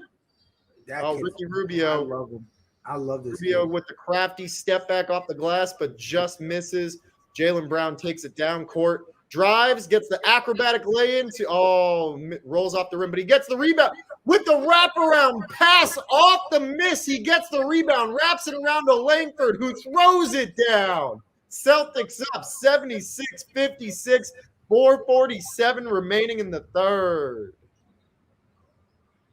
Can you tell him a Celtics fan? And this is why I'm so frustrated with this team. Because while we're playing, this isn't a one-off. This isn't, this is how we should be playing. Like, this is really how we should be playing. Tatum with the sidestep finger rolls. Celtics lead 78-58. Off the steal. Tatum gets it and draws the foul in transition on Dean Wade. Get ready for this. Get ready for this replay. They're showing the Langford slam replay. Get big. Get big. I ain't no Romeo. Now currently, hold. He said currently the score is 78-58, Boston Celtics. Pride is a Kyrie Irving of the household. No. Because, Who's that? No, he said that I'm the Kyrie Irving of my household. Yeah, who's that? If I'm not mistaken, I think he was an actor in a movie one time. There was a dude that used to play for the Celtics who wore number 11, I think, but I don't remember. There's never been anyone in our history to ever, There's some weird guy that also saged the arena and did it conveniently when fans weren't allowed in. It's like, imagine the full wrath of Boston when you come back, buddy. It's going to be a lot of fun. And I don't know if it's the same dude. I believe it's the same dude who, when he couldn't get his way, he threatened to have season-ending surgery from one team to get traded. And I believe it's the same guy who the past couple of years, every single time he has a bad shooting performance, goes on a sabbatical. I think that's the same guy also that claimed the earth was flat. He played for that crappy blue team in North Carolina. Oh, that's my inner UK Wildcat fan coming out. CATS. I'm trying to remember who he is. Is this the same dude who said that he couldn't stand playing with LeBron James and then not even a year later called to apologize to him? Pretty sure it is. I think it's the same guy that manages to pull the most Bruce Wayne Batman disappearing acts on the planet like he's playing in season 3 of Titans. It's interesting. Same dude who shot like 3 for 20 in a playoff game and blamed Jason Tatum. Oh, isn't this the same dude that also said that the Nikes that were being made for him in his line were not approved by him and then caused a big stir? Did he then end up wearing those same shoes? Yeah, I'm pretty sure this is the same guy. Who is this guy that we're thinking of? Oh, I don't know. Darius Garland with a major rainbow 3. Cavs trail 61. You know who it is? You want to know who it is? Dennis Rodman. That's because Dennis Rodman has always been a weirdo. It's got to be him. No. JB for 3, baby. Jaylen Brown is on fire for the Boston Celtics. And this is what I like about it. When Jaylen Brown is hot, Jason Tatum does not try to force himself at all. No. Like if he has something, he'll take it, but he doesn't force himself. He understands he's the hot hand, and he goes, you know what? Pop off. And Jaylen Brown does the same thing. That's why I don't want to give up on them, because you don't really see them prying the ball from each other. It's very rare you see that. So that's why me personally with this tandem, that's why it's hard for me to kind of, let go. But at the same time, you're not going to win when your two best players play the same exact way. Man, just get ready to listen to Burn by Usher on repeat for a little while when the Celtics have to make a decision, because trust me, we all going to have to let it burn deep down. You know it's best for yourself, but you ain't thought of being with someone else. I don't want to be that guy, but no, you're going to be that guy. Be that guy. If we trade Jaylen Brown, him, what is the bare minimum we should be willing to accept? Because I think we need to set a bar where, like, the least we can get, the least we should get for him is this, and anything lower, we need to fire Brad Stevens, send him back to college, and just straight up start over. Let's go to Seattle. We relocate. Like, what should be the bar? Like, what should be the minimum, the lowest we go for Jaylen Brown? Look, for me, I'm going to have to go with, at minimum, a budding, if not certified all-star, because Brown, most teams are going to be aware of this. Any team that Brown goes to outside of Boston, he will be an all-star, a main guy, a number 2. Arguably the equivalent to what Chris Middleton is, right, for that team. So anyone that takes him is going to have to give up an all-star and possibly picks or salary cap. Most likely, it would probably have to work out to where, just contractually speaking, as well as needs, the Celtics would need to get an all-star player and then salary cap relief, because we both know that Brad Stevens has something planned up his sleeve for the next 2 years of free agency. So we're going to want to shed salary. We're going to want to get a star and then some picks. So that means it's going to be Jaylen Brown, probably Grant Williams, maybe Romeo Langford, and some picks, which I'm okay with. But that being said, if we don't get an all-star back, I am not in any way, shape, or form giving up Jaylen Brown. Considering this guy is shooting 10 of 17, 4 of 8 from 3 for 29 points, and we're still 2 minutes left in the third quarter, demolishing the Cleveland Cavaliers. Think of the Cleveland Cavaliers tonight, fans, as a tube of toothpaste, and we're a steamroller. And here's my thing with it.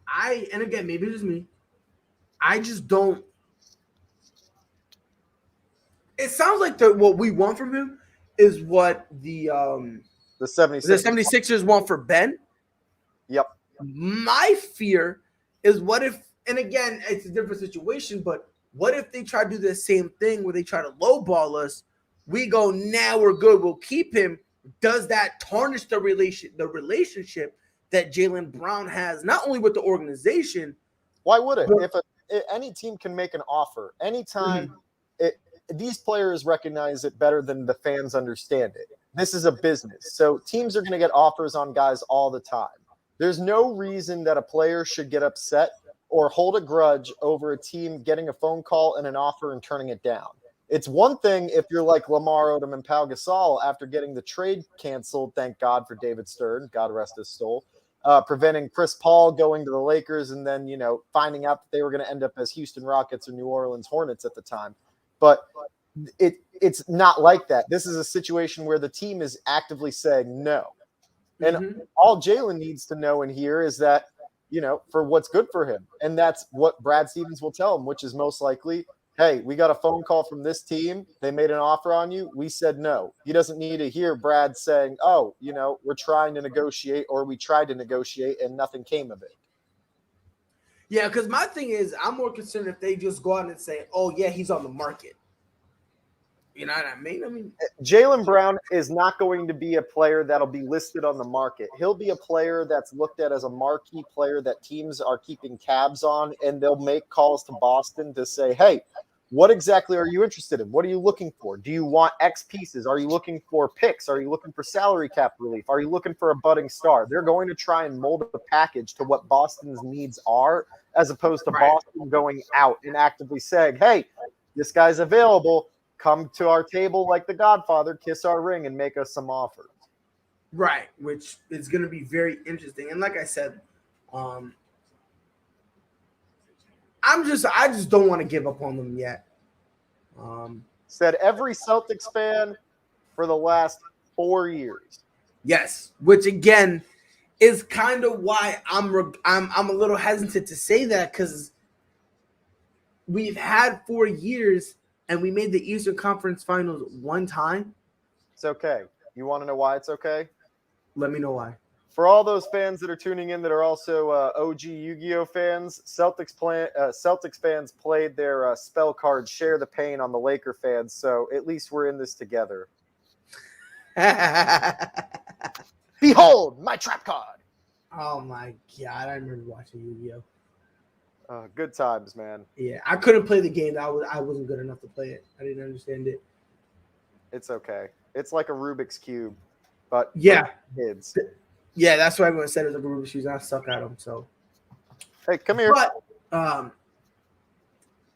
So last year, so they're basically showing the defensive rating for the Cleveland Cavaliers, Yes. and they basically were a bottom 20 team or sub 20 team last year, and this year they're top 5 in defensive rating.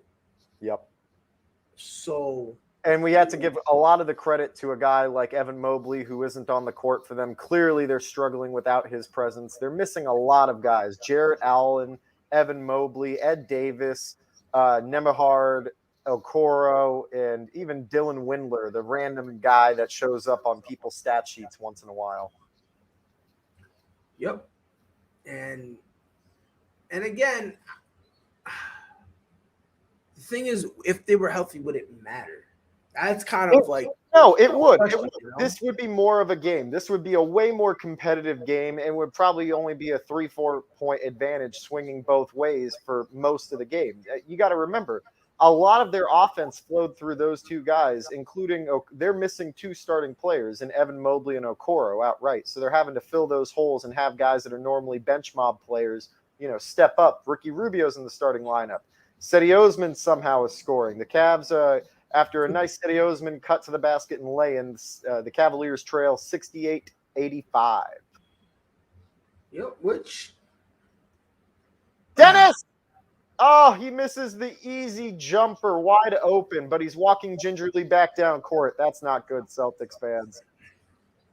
Kevin Love takes the open 3 from Cedi Osman. Cavaliers trail now by 14 with 46 seconds left in the third quarter. We head to a timeout after the Kevin Love triple. I also want to give Kevin Love a shout out. We don't talk about this enough, but his Players Tribune article discussing his battles with mental health really helped set a tone and a precedent for other NBA players like DeMar DeRozan and others coming forward and talking about their struggles with mental health. And it's commendable, especially for a guy that was a big man and now is like the equivalent to basically a small forward, realistically, as to how he plays. Won a championship, was a major integral part for the Cavaliers, won championship against by far the best team the NBA has ever seen. Kevin Love deserves a lot more respect and credit. Of course, he's not a Hall of Famer in my book, but Kevin Love has had a storied career both on and off court, and it's great to see. You really don't think he's a Hall of Famer? I don't. Why? Just because you have Hall of Fame stats or ridiculous numbers doesn't mean you're a Hall of Famer. I think we're getting a little too loose with the Hall of Fame stuff at this point. Uh-huh. I think it's a continuous effect. I mean, he at one point was one of the best players in the league. Oh, he was the best big man in the league for a little bit. He was the best scoring and rebounding big. He had a 30-30 game. Like, there are stat lines that are Hall of Fame worthy, but just because you have Hall of Fame worthy stat lines does not mean you are a Hall of Famer. Brandon Roy, for his short time with the Portland Trailblazers, had equivalent to Hall of Fame numbers and was playing the equivalent to Hall of Fame level, but he's not a Hall of Famer by any means. Cedi Osman gets the steal. Cavaliers ball with 28 seconds remaining in the third. They are down 14 points. They're making a mini run. Boston needs to get their head out of their ass, get the head out of the sand, and start playing Boston basketball again. This is what I'm saying. Don't now, do it. You said, I'm not going to say it. It was a mini run. It's a mini run. So I'm not going to go wild on it. But Kevin Love with a beautiful pass in the post to a cutting Osman. 18 seconds left in the third. Cavaliers down 12. It's 85-73. Cavaliers are on a 15-4 run in the last 2 minutes. And those are the minutes you stack up, which equals the 5 to 10 I was talking about earlier. And guess what? All of a sudden, we go from being up 14 to down 4. So, that's the end of the third, ladies and gentlemen. The score is 85-73. The Celtics lead by 12 heading into the fourth quarter. It should be an interesting game. Jaylen Brown is the team's leading scorer and the game's overall leading scorer with 29 points. Shout out to Ricky Smith in the chat. Maybe I spoke too soon. Go Cavs. Hey, Ricky, Don't quit your day job. Focus on covering something else, my friend. Let's go Celtics. We got the coach in the building. Look, for me, like I said, this is a Cavs team that if you, and I understand they're missing people, but at the same time, you can't take that lightly. You just can't. You can't take them lightly. Laker fans know that sentiment all too well. Oh, 110%. 110%. Can we just take a moment as Celtic fans to just thoroughly enjoy what's going on for the Lakers? You might be a LeBron stan, but at the end of the day, it's still LA. So I'm there's a part of me that's enjoying it. There's no debate. There's a part of me that's enjoying it. Thoroughly. Yes. Especially, my fandom with the NBA coincides with me hating what LeBron has done to the league in terms of how it's portrayed, the storylines are portrayed, as well as how his movement sparked a lot of really I wouldn't say unfair, because that's the crap way of putting it, but it sparked a trend of player movement in such a terrible fashion. Players signing veteran minimum deals when they could be worth anywhere between 10 to 12 million, only to play and ride the coattails of this guy and play with their team in Miami, right? And players going and it's not halftime. Real quick, it's not halftime. Don't mean to cut you off. It's the end of the third quarter. Yes. So we have one more quarter to go. But go ahead, finish up the point, because go ahead. Oh my God. They're showing the 2001-2 Celtics intro video, and I just saw D Brown again. Wow, that's a blast from the past. Dude, this is so weird. Antoine. You can tell whoever made this watched The Matrix. Yes. You can tell they had just watched The Matrix. Shout out to the Matrix Resurrections, which is now available on not Hulu, which is available right now in theaters and on HBO Max. Very underwhelming movie. Is it? I heard it was a whole bunch of great ideas with horrible execution. That's what I heard. You want me to give you the premise, or are you going to watch it? Both. You let me hear the premise. Okay, so they were very smart with how they crafted it. They made it in the movie. They basically made the first Matrix trilogy. They called it a video game, and that's how Neo was brought back. He was a video game designer for the Matrix, thinking that it was just a video game, but it was actually the reality. Sorry to spoil it to the fans that are going to watch it, but I did ask my host. No one commented saying they didn't want to hear it. So it was a video game, but it's reality. He was making the video game, but turns out it was real. Yes. Dude, they tried so hard. And got so far, but in the end, it didn't even matter. But I will tell you what did.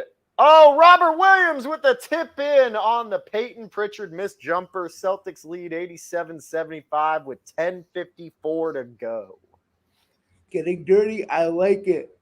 And my only problem with Time Lord, the only problem is he's I don't want to call him fragile, but there'll be times where he's out in terms of injuries. That's really my only concern with him.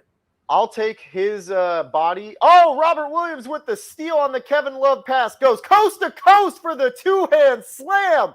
Time Lord throwing it down. Take it back to 1978, big man. Celtics lead 89-75. Yes, sir. And listen, that anticipation, that's some guard type anticipation there.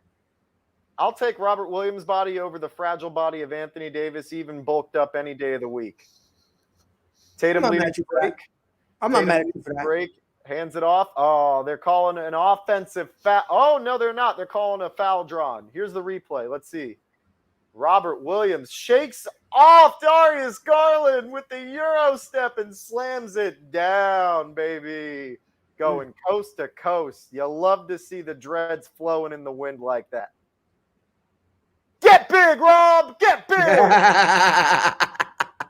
Look, man, like I said, and this kind of what goes back to what I said earlier. This is how this team should be playing every night. Every night. And for some reason, they choose not to.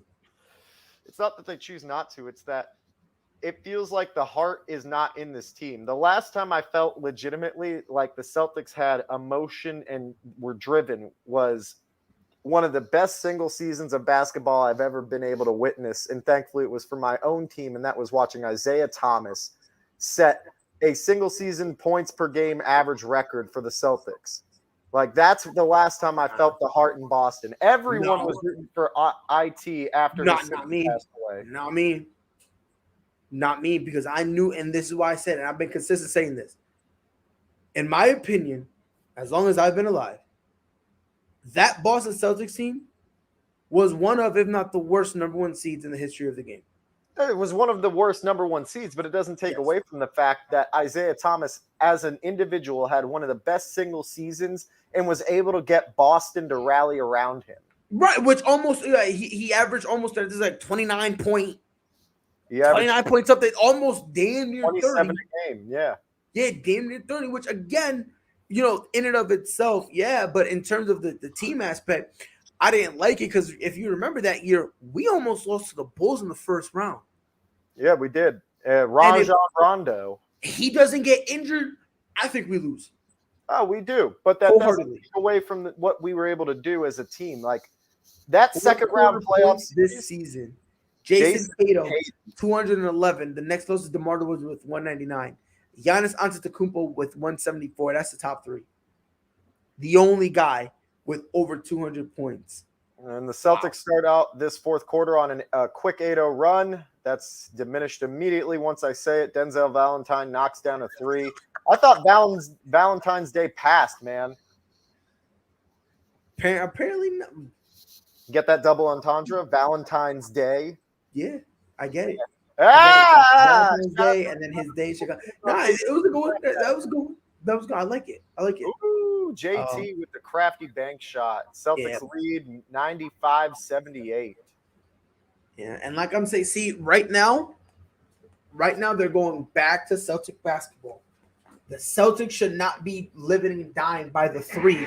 They should be trying to work with mid-rangers and paint and let the three open naturally to them where they can hit wide open natural threes. You're not Golden State. Exactly what I said. That's exactly what I said pregame. Is that what you said? I said we need a focus and emphasis on slashing, getting the easy lay-ins at the basket, and And you were and I remember you said Jaylen Brown. You want to see him be more of a slasher. Yes, I remember you said that. Yup, you did say that. 100%. Yup, I remember that. Cedi Osman crosses over Robert Williams and gets denied. Lauri Markkanen with the quick putback. Oh no! Someone's down for the Celtics. Is that Aaron? I think so. Marcus Smart is down for the Celtics right now. He's holding his face. It looks like he has. That's not Marcus Smart. That's Time Lord. No, that isn't. That's Marcus Smart. Marcus Smart doesn't have the headband. Oh no, that isn't. Wait a minute. My screen just did this weird thing. Marcus Smart's being examined by the Celtics trainer currently. He is down. Let's see the replay. Cedi goes up. Oh, and he elbows Marcus in the chin. Oh, and then slapped him in the face. That's a flagrant foul. Where the hell is the call, ref? Let me see. Hold on. So give me the Ime Udoka clip. That's bullshit. No call. There we go. We got the call. Tatum to the line. Knocks down the free throw. I'm assuming that was a technical call. Let's see right now. Oh, wow. Cedi pushes Tatum away and gets called for a technical foul, but no flagrant foul? Are you joking? Ugh. That's just pitiful. Poor officiating, refs. Do your damn job. You get paid well enough, you can actually step up and do what you're supposed to do. Celtics lead 96-80 with 8 minutes and 20 seconds left in the fourth. Pritchard drops it to Tatum, who stops and pops, misses the fadeaway jumper over Denzel Valentine, who's leading the break. Ricky Rubio tries to cross over Peyton Pritchard and takes the tough bank shot and just misses, and Tatum pulls down the rebound over Markkanen. Get big, son! Tatum tries and drives through. Denzel Valentine brushing him off, kicking out to Langford, whose three rolls in and out. So I guess in the NBA, we're just allowed to slap people, right? We're allowed to pimp slap people. Like, yeah, and that was straight up frustration. You could tell that was a frustration. That was a frustration thing. I don't know, man. I don't like that no call. I don't like it. You heard me yell. Oh boy, we have a play coming. I see the NBA stat guide. Give it 7 minutes and 30 seconds remaining. Just wait. Peyton Pritchard drives to the basket, lobs it up for the one-hand alley-oop slam from Robert Williams. The Time Lord brings it back. Celtics lead 98-80. Robert Williams with 19 points, 9 rebounds, and 5 assists to go with 2 blocks. This man is putting in work. And this is what he can do. And yeah, I hope he one day gets to be with Rihanna. But this is something he's good at. Like, he has the potential to be a double-double. Like, he has the opportunity. Like, he's got the ability to do kind of what DeAndre Ayton does. Not you know even, what I mean? I would say he's a better version. He has the potential to be a better version of Jared Allen. He has the potential. That doesn't mean he is. He has the potential to be a more consistent, more durable version of Jared because he has a passing ability. Yes. Tatum getting crafty, misses the step back jumper. Langford fights for the rebound, but misses. Cedi Osman leads on the break. He swings it over to Valentine, who swings it over to Garland, who swings it back to Osman, who back rims the 3. That's what you're supposed to do after you get a bullshit call avoided on you, Cedi. Enjoy that. That's karma, my friend. Got the green karma in the building. Peyton Pritchard got the double team. Marcus Smart gets the pass, who dishes quickly to Langford. That gets the bank shot. Wait, did Time Lord get that rebound? Because if he did, that's a double-double for him. That was a Jason Tatum rebound. Jason, okay. For those who are tuning in, Robert Williams is currently at 19 points, 9 rebounds, 5 assists, 2 steals, 2 blocks, and only 2 turnovers and 2 fouls. Shooting 81%. Plus 14, plus minus. I love it. Romeo Langford, 11 points, 20 plus minus. Wow. I'm loving this. I really am. Kevin, all right. I want to give a shout out again to Kevin Love, who has the most silent double-double of the night with 17 points and 12 rebounds. Queen Pride is Chris Brown and Pride is Rihanna. Okay, last one, I swear. Bro, where are these people commenting? I gotta know. Give me a sec. I'm gonna go on the deep dive right now. Bro, what do you mean? I'm scared when you say deep dive. I'm worried. Oh yeah, you should be at this point. Considering all that we've learned from you today, especially about the relationship you have with your fiance and your kids, you have me slightly concerned, my friend. For my own safety and well-being, or no, for theirs. For theirs? Yes. I don't do anything. I don't do anything. Pause. So, Joe Johnson, yet to play. What did I tell you at the beginning of the game? I said garbage time minutes. You said it'd be garbage time, but here's my thing. Oh, shout out to the comments. My co-show host must be tuning in. Shout out to Michael, one half of Don't At Me TV. Oh, making some great points. Eddie Def won the free. Man, what am I saying? I never said you wouldn't, though. I never said you wouldn't. I said you would. I didn't say. I'm just saying, like, you got someone defending you, and I'm not even attacking you. Man, that's just how good I be sometimes. Oh wow. Could be waving the flag behind him at this, but I just don't. But I don't freestyle, so it's like I think that was a joke about your name. Pride should be waving the flag behind. Because okay. That clean over my head. Yeah, I missed that one. I didn't get that one. That went clean over my head. Just like that alley-oop slam by Robert Williams over Anthony Davis on the Lakers. That's what I thought. That's what I thought, Laker fans. When I say Robert, you say Williams. Robert Williams. Robert Williams. When I say Time Lord, you say slam. Time Lord. Slam. Time Lord. Slam. When I say injured, you say AD. Injured. AD. Injured. AD. And I love AD. I really do love him, but yeah, Damian, I'm slow. I'm slow as ever, bro. I'm slow as shit. I ain't even gonna lie. But I love AD, but his availability nowadays, man, it's concerning. Oh, Ricky Rubio almost created the space on Robert Williams with a sidestep. Robert recovered and he missed the three. Celtics lead 183, 6 minutes to go in the fourth. We got Pritchard, who's trying to drive in, brushing off the Cedi Osman, backs out to the free throw line, drops it to Williams, who drops it back. Payton drives from the three. Oh, and misses the reverse lay-in, comes up just short. Rubio leads the break. Garland weaves into the post and kicks out to an open Rubio for the corner three and hits. Cavs trail 86-100 with 5:43 left in the quarter.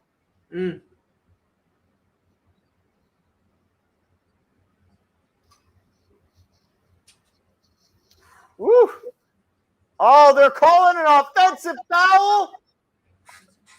Jason Tatum just got called for an offensive foul or a moving screen, trying to get Cedi Osman away from Peyton Pritchard. And let me tell you something. I'm tired of this. Cedi Osman is learning how to copy the greatest soccer stars of all time, selling calls and also complaining about nonsense. Tatum heads to the bench with 5 fouls, 5:32 remaining. The Celtics are up 14. It's Cavaliers basketball. And this is what I don't like about it.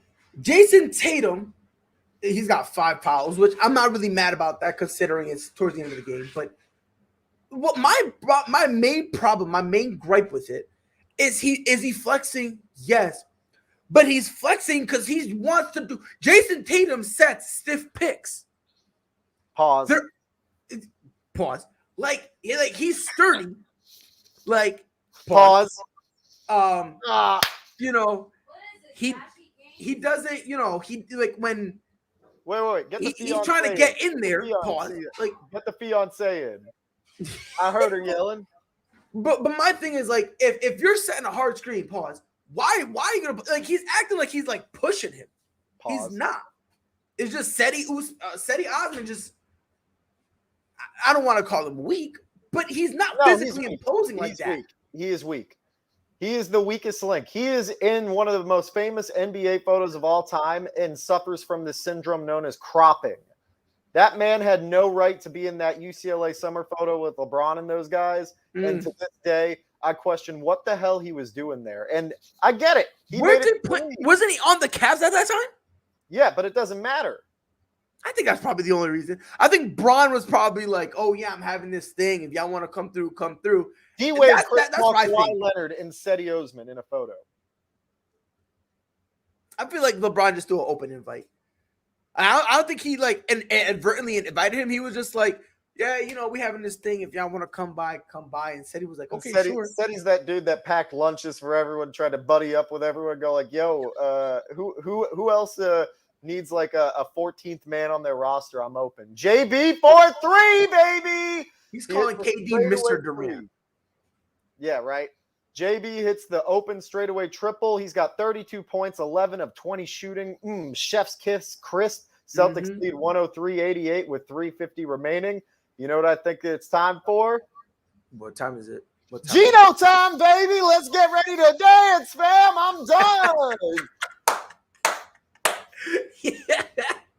All right. 3:50. This should be considered garbage time. Next substitution, Joe Johnson. No. Tatum's coming back in the game. Garbage time is 2 minutes and under with a 14-point lead in today's NBA. With how teams can come back quickly, it's always 2 minutes. Nah. Yeah, but no, because you're acting like your entire roster is gonna be garbage time roster. Nah, like, I'm just talking about just Joe Johnson. Like just Joe Johnson. I'm saying still. Right now. You think still? Yeah, it's a 15-point game. The Cavs still have most of their starters in, and so do the Celtics. So you're not going to see bench time mob show up for another like minute or so. You got to maintain. If they get up to 20 points, then you'll see the bench mob come in. But if it maintains at 15 or the Cavaliers get it down to 8, let's say, you're going to see the starters stay in. JB has it. Denzel Valentine guarding him straight away. JB steps in for the jumper, and misses, back rims. Darius Garland with the rebound and goes up court. Sets the offense. Cedi Osman tries to set a screen, but his weak butt gets out of the way because he knows it's not good. Garland shoots a 3 over Robert Williams and connects. Cavaliers are now down 12 with 3 minutes to go. We got Dennis Schroeder guiding up court, taking his time to set up the offense. Robert Williams now has the ball at the top of the key. Finds a cutting JB for the sick reverse lay-in. Celtics by 14, 105-91. Which goes to your point, Time Lord, he's a big man who can pass. Let's go back. That's what I'm saying. Like, you said that. No, that's what I'm saying. Like, this just goes to show your point. Like, and on top of that, not only does he's got a great ability to pass, his vision is phenomenal especially for a big man. Like, a lot of times every time he has the ball, he's basically looking for that pass, which we are 3 assists away from a Robert Williams triple-double, 19, 10, and 7. 100%. Oh my God. If I'm him, 110%, I'm giving the ball just to Jaylen Brown. He's on fire. I'm giving it to him, and I catch and shoot. Anytime I get the rebound, if I'm Robert Williams right now, I'm going up court. I'm setting up the offense. I'm getting the ball. Let's go. I am so here for this first simulcast brought to you by ASAP Sports Network with us live to be able to do the first one with Robert Williams getting a triple-double. Let's effing go, baby. It's Gino time in Boston, baby. Listen, man, I'm telling you something. He's getting it. I'm going to say he's getting it. Oh, man. Oh, my God. I'm into it when I'm this close to the screen staring. Dude, I'm shaking. Up like a nut. My legs are shaking right now. Pause. Like I'm like. What, do you got to pee real bad? No. Like when you're bouncing your feet? I do that when I just do that when I get nervous. And I'm just nervous he's not going to get the triple-double. Because I right now, the way he's been playing, he deserves a triple-double. He deserves it so much. Oh, we got a rooster. We got a cock in the building. Pause. Heavy pause. Definitely a pause. Wholeheartedly. Oh, we got a true Celtic in the building. We got a redhead wearing her Celtic gear. Let's go. Oh, we got a Crip in the building too. And by Crip, I mean someone that has a cast on. Got it. I had to clarify for everyone who's in LA tuning in with me right now. Right. I saw that. Yeah, I was like, wait a minute. What the hell?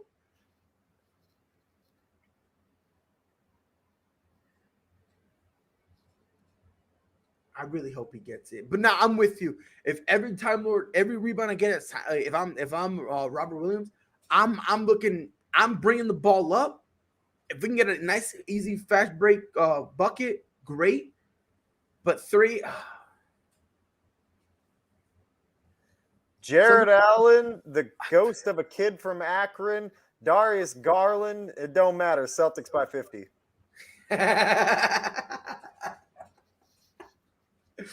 We got to get you some bogeys. We can just put them in each ear.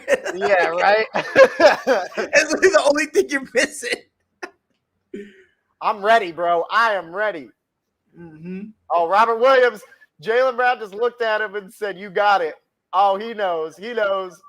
Oh, my God. 100% now. They know. I'm cracking my neck. That's how ready I am for this. Let's go. Oh, Marcus lobs it in to a cutting Brown, but the pass is broken up by Kevin Love. Celtics ball, 2:16 left to go. Celtics by 14. 105-91 is your score. Fans tuning in. Again, we want to thank you again for tuning into the ASAP Sports Network live simulcast of the Celtics-Cavs game. Cavs-Celtics in Boston. Live from LA, it is me, Alex Himes. And live from North Carolina, you said? South Carolina. I'm so sorry. We have Mr. Prideful Takes. What up? 105-91.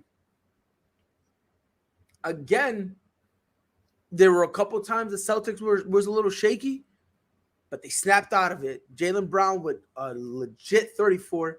Darius Garland with 28. Oh, Robert Time Williams, Lord with the tip in. There we go. Time Lord with 10 rebounds. Kevin Love with 12 in terms of assists. Time Lord leads the Celtics with 7, and Darius Garland, I believe he has 6. Things you wouldn't have expected today from the Celtics. Robert Williams leading the team in multiple. assists. Yeah, and Yeah, also like 3 away. Oh, the bench mob is coming. We got Joe Johnson checking in. 1 minute and 57 seconds remaining in the game.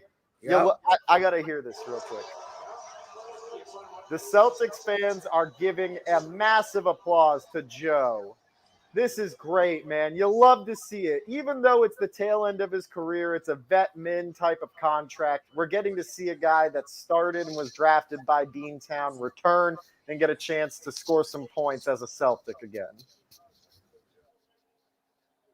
ISO Joe. There he is, rocking number 55. I think the last player to rock 55 was Greg Monroe. Yes. Yep. He was the last one. If Time Lord doesn't get the triple-double. Time Lord and the starting unit heads to the bench. We got CJ Miles into the game. I was about to say, yeah. Utah CJ Miles was a problem, man. Yeah. Right now, if I'm the Celtics, I give Joe Johnson a player too. No, I give him the ball and just say, do your thing. Yeah. Wait, who's got the headband? Maybe try to give CJ Miles an opportunity. I'm going to sound like a dunce, but whoever's got the headband for the Celtics look on the court right now, they straight up look like Bobby Portis. Who is that, 28? He was thinking the same thing. 28 for the Celtics. Is that Bruno Fernando? No. No way! No, it's not Bruno Fernando. We have Bruno Fernando, CJ Miles, Justin Jackson, ISO Joe in the game. It is Bruno Fernando. What? Yo! Things I didn't expect to ever see again. 3 by Pagan, I believe, for the Cavaliers. Yep. ISO Joe, fans are standing up. He's got the basketball. 1:39 remaining. He gives it off to Pat, who gives it back. ISO Joe curls off the screen, and he's at the key.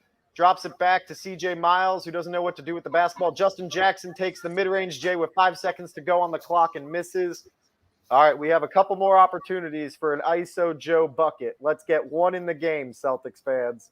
I can't believe I'm so hyped up for this. Pagan hits the running floater. Cavs down 12 with 1:14 remaining. Don't do this. All right, ISO Joe curls off of 3 screens, gets the ball, gives it back to Pat, who curls off the Fernando screen, tries to bob and weave through traffic, hands it off to Fernando, who's trying to play against Taco Fall, and draws a 3-second violation and turns it over. 57 seconds remaining, Celtics up by 12. Oh, by the way, Damian Hernandez. Well, there goes my Cavs by 40 prediction. Could have told you that one, my friend. Sorry. Did you already kind of say something like that earlier anyway? Like, how like, what are you doing, buddy? What are you doing? It's because I'm a Celtics fan. That's why he said Cavs because they all hate me. So like they never want to see me happy. Shout out to He Hate Me, Las Vegas Renegades, baby. The Las Vegas Outlaws from the XFL. The only He Hate Me that should still exist. Ooh. Originally, I didn't care that we signed Joe Johnson to a 10-day contract. Dude, now seeing him on the court, I hope he gets a bucket. I'm actually kind of excited. Justin Anderson at the free throw line. This dude's freaking ripped. He looks like a strong safety. What the hell? Dude, I was about to say, look at his pause, but look at his shoulders. Like, why is it a pause? You're recognizing that he's big. Like, holy crap. I'm just throwing it out there just in case, because last time I said somebody was big, pause, you said something. So just throwing it out there. I've never said pause this much before in any episode ever. ISO Joe dishes it off to Fernando. Joe gets it back. He's trying to create the space. Rolls off the screen. Oh, we got a jumper. ISO Joe hits the J. There we go. Celtics lead 111-98 with 23 remaining. ISO Joe is back in the Celtics record books, baby. At 40 years old, he's looking slim Jimmy, baby. I was about to say, he looks smaller. Nah, he just looks like he came into game shape, not like I just ate 5 Big Macs before my Celtic debut shape. No, not like that. I'm talking about like muscle-wise. Like, he looks a little smaller. And the green continues to run deep, baby. Your final score, Celtics 111, Cavaliers 101. ISO Joe makes his Celtic debut and scores 2 points off of a nice ISO J. We'll give you the numbers right now. Your leading scorer for the Boston Celtics is Jaylen Brown with 34 points. Robert Williams, second in scoring with 21, 11, 7, 2 steals, 2 blocks. Man put in work on the court today, ladies and gentlemen. JT with 18 points, 9 rebounds, and 5 assists. And, of course, Romeo Langford stepping up big with 11 points and 9 rebounds. Your Cleveland Cavaliers, sputtering Cavaliers due to COVID, leading scorer was Darius Garland with 28 points, an efficient 28 points. He's shooting 50%. And Kevin Love off the bench with 18 points and 12 rebounds, baby. Yeah, I mean, look, in terms of starting lineup, it was Garland. That comment needs to go up. That comment needs to go up now. Stay it up. You want to read it? Read it for the fans. This stream shouldn't be on YouTube, damn it. It should be on OnlyFans at this point. Hey, check out Pride's OnlyFans. It's One with Pride, and he takes all donation types. He does a lot of work, usually specifically with feet. His fetish in particular is stepping on flaming hot Cheetos. And making sure that his toe jam is included in the shots. It's all shot in 4K, and new episodes release every Monday and Friday. Again, that is Hanging with Pride, just Pride, Pride all the way, and Friends with Pride. Yes. So, and by the way, there is an underscore after the Pride in all the names. There's an underscore. Pause. Monday, pause. On Mondays, it is the Cheetos. Fridays, it's the Cho Jam. We try to keep it separate so that way we have steady content going out. So going out there, we are on a cycle. Just throwing it out there. I gotta do this. Pause. But in terms of Cleveland, look, Darius Garland, in terms of the starters, 28 points, and the next highest, Ricky Rubio with 8. So it's like, you know, Darius Garland really was out there trying to do what he could. Obviously, Kevin Love and Cedi Osman, they 18 and 13 respectively.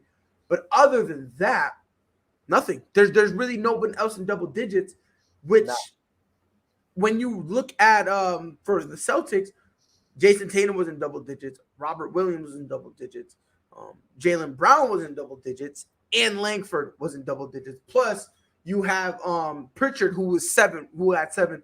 Was real close to double digits. So when you have that, all of that combined with the fact that just the energy for the Celtics was here. Their energy was here. And every time the Cleveland Cavaliers try to make a little bit of a run, the Celtics snuffed it. They didn't do what they usually do and go, oh, great, it's happening. Oh, well. We actually tried to stop it. Yep, we came to play today. It's an improvement upon what we've seen as Celtics fans for the last couple of months. It's unfortunate, but we are now 500. Yay! Yes. We did it, Celtics fans. We are finally back at the mark that we should consistently be and never dip below. That is 500, okay? So let me ask you a question. As Celtic to Celtic, right? Because we're both Celtics fans, right? We are at 500 right now. How long till we get back under? Because we got the Bucks, Timberwolves, and Clippers. I don't care. As long as I can say that we have the same record as the Lakers, 16 and 16, 500.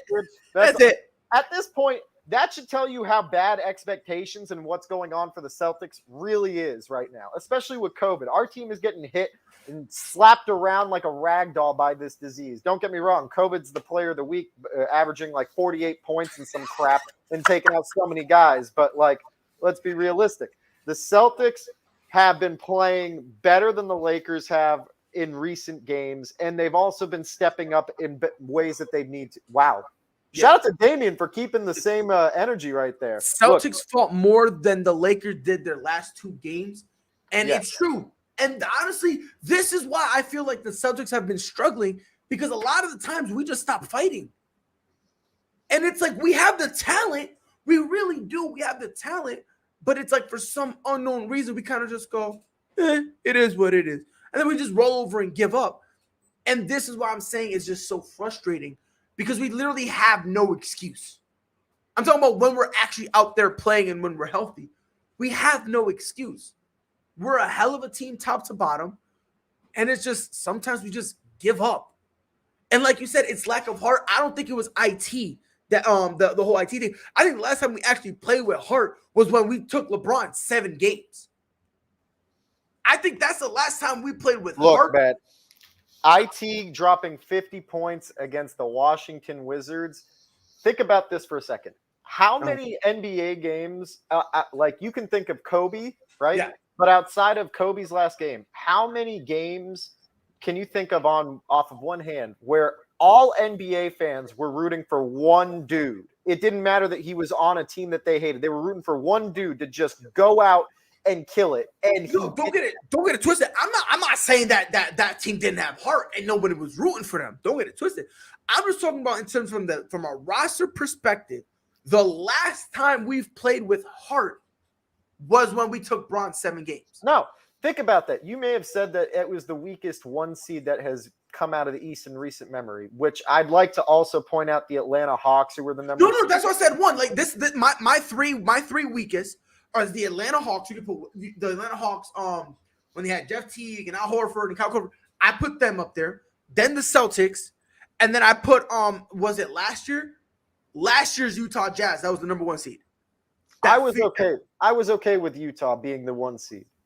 And listen, I didn't have any problems with them, but in terms of them being a 1 seed, I was like, I don't think they're as great as everyone's making them out to be. They were clicking on all cylinders and hitting every shot known to man. Like that's really what it boiled down to for me, is that they were hitting every stupid shot. Mm-hmm. So at Fox Sports, I work at Fox Sports, and I do a lot of the NBA games. I'm covering them, picking out, and like basically my job is watching the game and picking out the plays to show you at halftime and post game, as well as for online, right? Mm-hmm. So I'm watching a lot of these games, and I covered Utah's series, and Utah to me was just the same way that we talk about how Chicago this year is that well-rounded, well-oiled machine, or Phoenix. Phoenix is the better example. The same way we talk about Phoenix, that's how that team was to me. They were just damn good from every position. I thought Phoenix was better coached, and I thought that Phoenix had more depth, but Utah was clicking just like Phoenix was and is kind of currently. Yeah. And again, I mean, personally, they just didn't scare me at all whatsoever. I just want to touch on this. You said but it's Boston. Who wants to play there? I mean, by the same token, it's LA. Who wants to play there? No. Like, you see how corny that sounds? No. I'm not saying that. I'm just saying, do you see how corny that sounds? Like, it's not, though. It's not. The truth of the matter is, think about the weather. Think about Massachusetts is still an expensive place to live and be, right? So the weather, for the money that you're paid and what you're paying to live there, if you get offered money from LA, granted, LA is more expensive, right? And you pay more state income tax, but you're paying for the weather and you're paying for the media, you're paying for the availability and the location. I get that sentiment, but when you look at a team's record, what they're able to do and their standing in terms of franchises in history, the Celtics are right up there with the Lakers. It's the Knicks and the Bulls after that. The Celtics are the second most important team in terms of legacy and history, if not the most important team.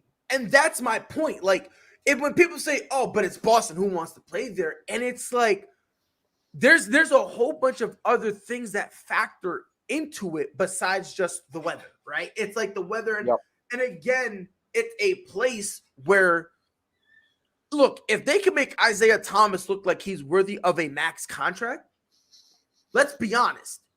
I mean, if we're ready to have that conversation, because listen, I understand you love IT, but before Isaiah Thomas came to Boston, what was he? When he was with Phoenix, when he was Sacramento. Full Bostonian right there. I heard the Boston accent come out when you said Boston. I heard it. Like I was walking down Boylston Street right now, hearing from someone saying, "Get in the fucking car."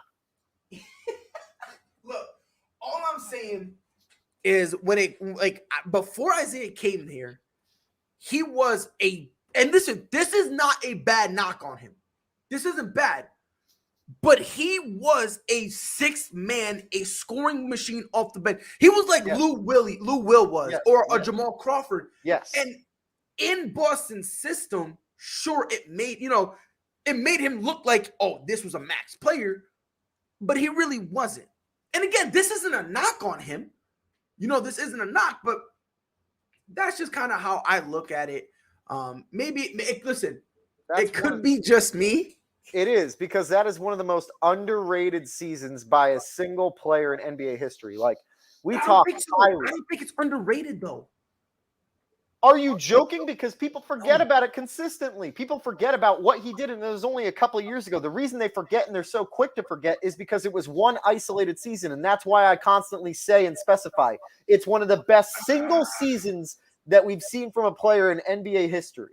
Well, but I mean, I understand where you're coming with that. I do. But my retort is, yeah. I mean, as a matter of fact, let's be nice. And I'm gonna pull up his stats that year. Because that year he was nice. Let's not get it twisted.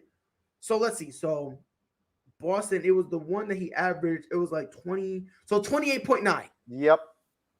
So, yeah, it was 28.9, which was 16-17. Yep.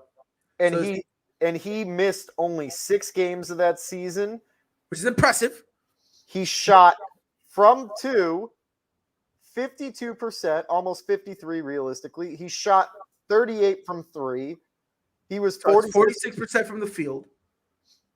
This guy but hold on, 5 assists. But it's 5.9, so technically 6 assists. Almost a steal a game. 3 rebounds for a guy that was on an undersized team with Kelly frickin' Olynyk starting at center, which is no knock on Kelly Olynyk. He's just not a rebounder like that. No, but because you're not knocking him. That's realistic. And he averaged 33 points or 33 minutes a game as the starting point guard for the Boston Celtics. Right. And again, because this is the thing. Hold on, Tony. It was 2016, 2017, right? Yes. Okay. Because I just want to make sure. I mean, look at these stat lines. Against Philadelphia on the 3rd of December, he dropped 32 points and 7 assists. Yeah, and then 44 against Memphis. Right. 38 against Washington. I'm bringing these out. You brought this on yourself. 40. No. It's not. No. It's not that I'm bringing it on myself. I'm just saying, for consistency's sake, the dude shot 46% from the field, which at that time and this time is considered pretty good, sure, but all like underrated. I can't say that. Now look, let me just say this, because I don't want to. It was a hell of a year for Isaiah Thomas. Let's not get it twisted. What he did, almost averaging 30, basically 29 a game, you know what I mean? Like, he had every shooting opportunity in the world. I'm giving it to him. I am. No, there's no debate. My pushback is when we sit there and say it was an all-time great year that is like underrated, and it's like, I can't say that. You have to. I really can't. He's not a Michael Jordan. He's not an Allen Iverson or a Kobe Bryant, who's we can all think of one year that all of us as fans have that go, yeah, that guy had an all-time great year, not just for him, but for the league, right? We can all think of those. Isaiah Thomas isn't an NBA star like that. Right. So for him to have that type of a season, we're not talking about what's his name? Corey Brewer dropping 55 for the frickin' Minnesota Timberwolves off of fast break layups. We're not talking about nonsense games with Timofey Mozgov or random other guys, Terrence Ross dropping 50 points. We're talking about a guy that was the last pick in the draft who was a six-man that ended up becoming a starter for some teams and then came to a team that was in desperate need of scoring, stood up, was the heart of the team that year, was the scorer for that team of the year, was the best and most efficient. People forget that too. Best and most efficient and highest scorer in the fourth quarter in the league that year. Right, which is true. In the fourth quarter, Isaiah Thomas was. No, you can't tell me all of that info doesn't add up to him having an all-time great season for the league. I can't, because in the same rebuttal, the only thing all-time great he did, and let's be honest, is that season. No. I'm talking about within that season, the only all-time great thing he did was the scoring. Outside of that, Isaiah, and listen, let's call it what it is. Let's be honest. The few times Isaiah Thomas did not have the ball, he literally looked useless. Like, he literally would just stand there and just look in the way. Well, I wouldn't even say in the way, because he kind of would be off in the corner. And he was just stand there. Outside of the points, everything else, I don't want to poo-poo on it, but let's be like, I have to do it, because we're living in a world where, again, the 20.9, I'm just gonna call it 29. 29, phenomenal, sensational. Not even gonna lie. Okay. Put some respect on that. Put some respect on that. That's the future. I'm going to. That's the future. Sensational. And it's sensational. That is, and in terms, I'm be honest with you. If it was just basically just because of points, he would be a legend in Boston for that. I'm keeping a buck. He still is. I don't think he's a legend because of that year, and because I don't think he's a legend. I don't think he's a legend. With that point per game average, statistically, listen, he was the best, most efficient, highest scorer in the fourth quarter in the league that year. Averaged the most points. Right. And again, no. Wait. I'm with you. With you. Scoring. On top of that, added the highest scoring points per game average ever by a Celtic player in a single season. Highest points scored in a game in the playoffs with 53 points. That story about his sister fueling that, bringing all of Boston, bringing the rest of the NBA involved on it. That's an all-time great season, and you can't take that away from him. The storyline doesn't necessarily make it an all-time great season. That's how these all-time storylines get made. That's how all these all-time great it's not. No, it's not. Jordan, you can't hold on. Tell me. Player of the year, an MVP in the same fucking season, having one of the highest scoring marks of his career. But just because the storyline, my point is just because the storyline is cute doesn't mean when he balled out after his sister's death. Listen, that's great. I'm not knocking him for that. You know what I mean? That's fine. We try to play through the hip injury. I'm not knocking him I'm not saying he's. I know that you're not knocking him in terms of what happened on the court, but you're knocking what his one. I'm not. No. But here's the thing. NBA history. But here's the thing. I'm not knocking him. But I'm not gonna sit here and say he had an all-time great season when in his points that was the highest. But let's dive into it. Assists, he's averaged more assists before in his career.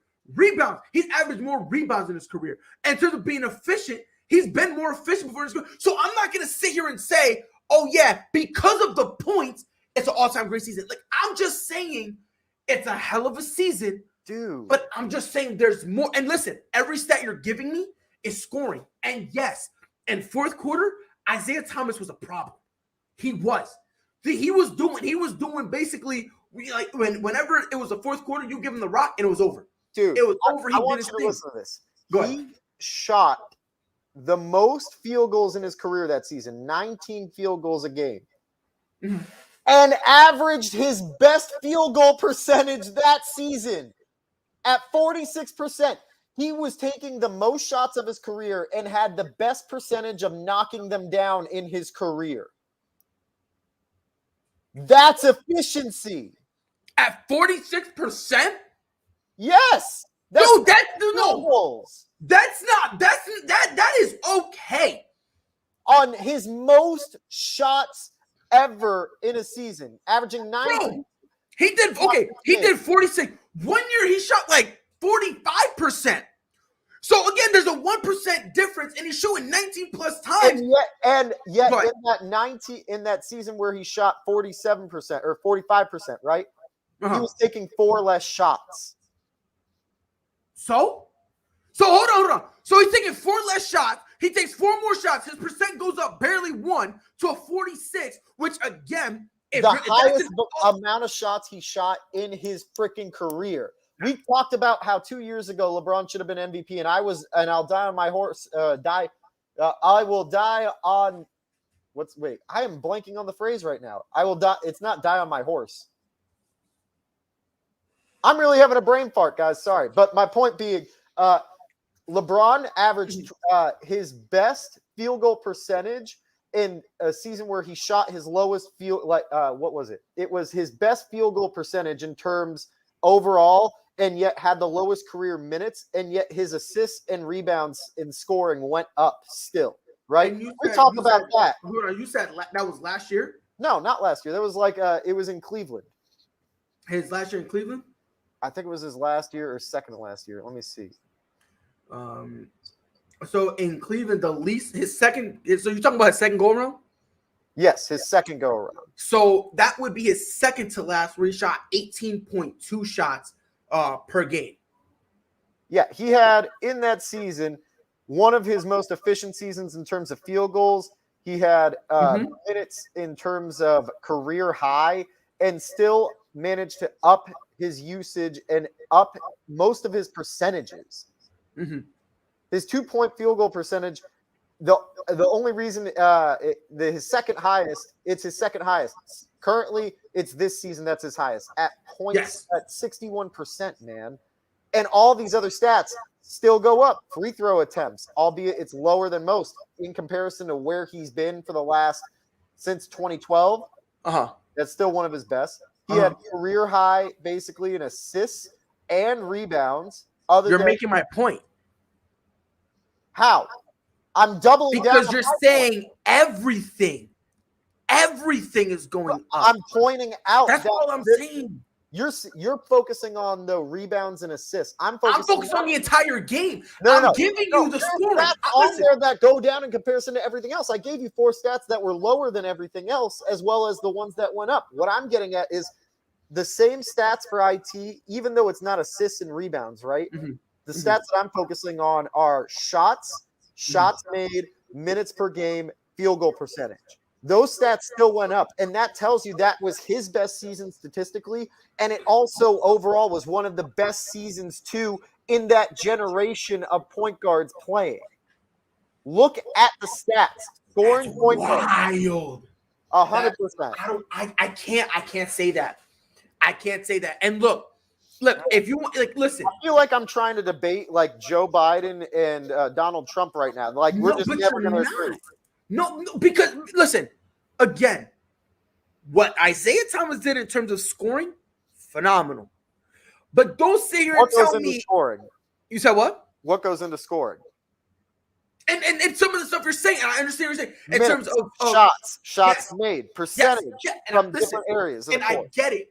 But again, 46% from the field, which is his career best, and that is an all-time great year, especially in how tall he is. He can't. I don't care how tall he is.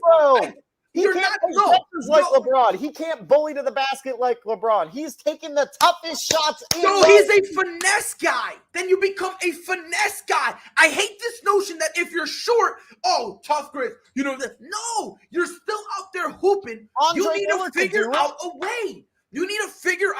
How tall is Kyrie Irving? Who? Kyrie Irving. How tall is Kyrie Irving? Who's that? Good point. Use a different one. Use a different one. Give me another point. Kemba Walker. How tall is Kemba Walker? 6'2". 6'2", right? He's all right? Is he bigger than Karl Anthony Towns? He is 6 feet tall. So he's 6 even, right? Yes. So that's 3 inches taller than Isaiah Thomas, correct? Yes. Okay. Is he taller than Karl Anthony Towns? No. Is he taller than Rudy Gobert? Debatably. Okay. Is he taller than Chris Bosh? No. Okay. No one's taller than Chris Bosh with that neck. That's no hate. No, you're right. But my point is, he's not taller. So what he became crafty. And that's what I'm saying. I'm not going to say he didn't become crafty. Don't give me that shit. He's a jump shooter and a 3-point shooter. Don't get me wrong. He could take it to the basket. You're smoking herbs. You're smoking. Now, yes, I will give you he's a jump shooter. I'll give you that now. And back when he was in Charlotte, if you're gonna tell me he was a jump shooter, that's Bobcats. Kemba was the slasher. Once it became the Hornets, he was a jump shooter. I don't think so. I will say this. Can we agree on this? Bob Cassie was a slasher. When it became the beginning of Charlotte, he was phasing. So he was like an in-between. And his last couple years in Charlotte, he was a jump shooter. I have no problem agreeing to that. Because that's really how it was 1 year of transition for Kemba. That was it. It was the first season they were the Hornets. I think it was 2 before he became a jump shooter. It's when Michael Kidd-Gilchrist came. When they picked him, that's when it changed. Yeah, well, and I understand that, but I still think he was trying to flash. Because he had to be a jump shooter. No, Michael Kidd-Gilchrist. Yes. Yeah, and I understand that. But he was still trying to make it work. He was trying to make it work. Look, all I'm saying, and I understand your thing about Chris Bosh has a direct neck. And I understand what you're saying in terms of, Isaiah Thomas having this, Daddy long neck. My thing is, and listen, Isaiah Thomas, if you're going to classify it as an all-time great year, if you want to say an all-time great scoring year, I'm conceding. I'll concede. But I don't know. To say it's an all-time great season all around, I don't know.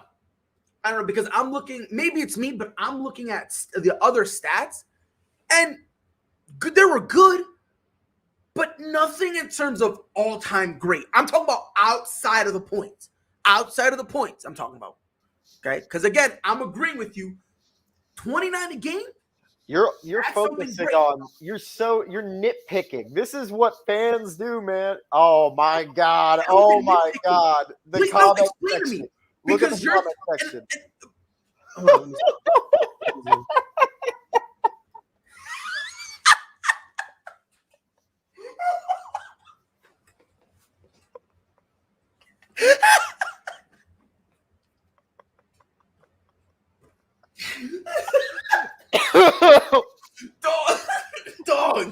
Dog. And you ready to the funny part?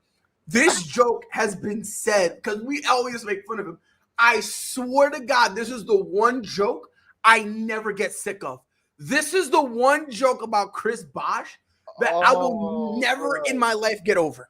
Ever. Oh, man. Ever. Wow. It made sense of why the Toronto Raptors got him. But look, all I'm saying is just scoring. If you want to say it was an all-time great scoring year.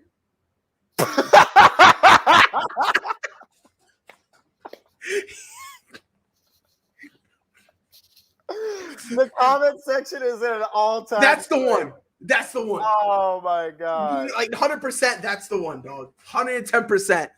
This right here, this comment, that's the one. 110%. But all I'm saying, if you want to say scoring, I'm with you.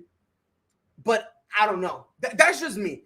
Like I've heard people say it was the best. It's one of the all-time greatest scoring years, and I will agree with you there. No debate. I'll agree with you. But I don't know all time. I don't know. I just great season. I don't know. I'm not gonna take that step. I don't know. That's just me. I'm not gonna take that step. Like I said, scoring, I'm with you, but just all around top to bottom. Yes. I don't know. Top to bottom. Pause. I don't know. Right. Pause. You're right. You're right. Look, that's all I'm saying. I'm just saying, for me, I'm not going to say that. I'm not going to say that. And if we're going to talk about that whole year, I mean, can we also talk about how he almost, like, that the team that he led almost lost in the first round? We've been there and did that. What happened? We already talked about that. I'm just saying for consistency. That's all I'm saying. That's all I'm saying. This might be the best chat I've ever been in on, just from the last 3 fucking lines.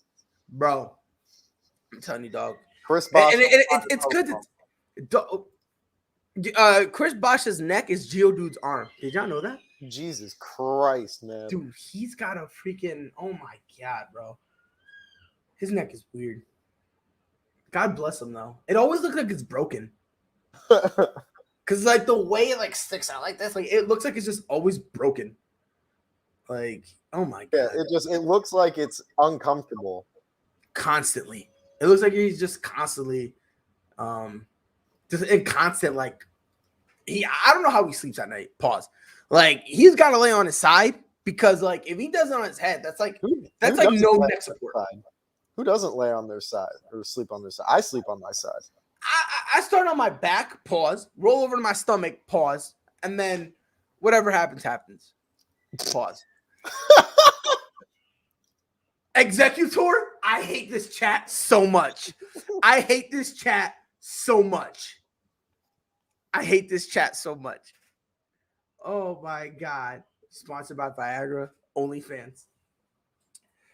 We need to get our own OnlyFans to make this show. 100%. And look, bro, listen, I got crusty toes. I've been waiting for this all my life. Yo, I got janky feet. You want to see them? You're gonna have to pay for it. See, now I got your mind intrigued. Now you're like, yo, does he really have janky feet? Or is he just lying? What's going on here? I gotta find out. You pay the subscription, you forget all about it, boom, we got money. What, you got like LeBron's pinky toe where it's kind of like inward, like Bron's feet, as much as I love LeBron, his toes stack up on top of each other, bro. Dude, it's like a really bad dominoes game. Oh my God, dog. It's like when you shuffle the deck and a card gets stuck. Yeah, bro. Like ants crawling on each other in an ant farm trying to just get up. Bro, his pinky toe doesn't touch the floor. It's singular raising the bars logo.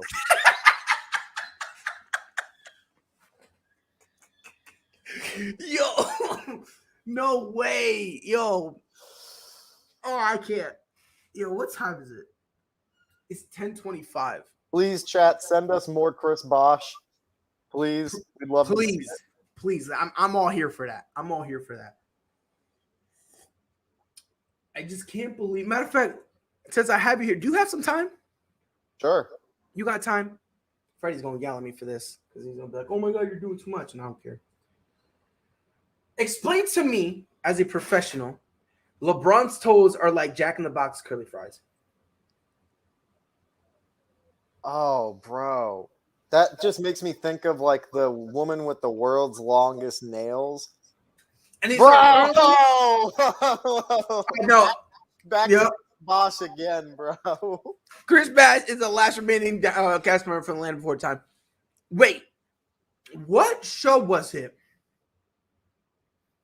It wasn't a Land Before Time. It was oh, by the way, Jay Ness, bro, how are you feeling?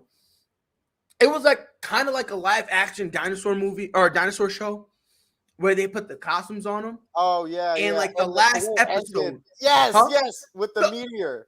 Yeah, the last episode was the meteor. Chris Bosh was the one who survived.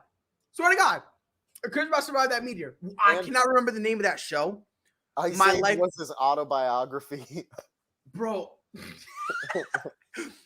Not Scrat. Yo, how does Scrat have like a shorter beak than his neck? That's crazy to me. Right? Edward Scissornecks.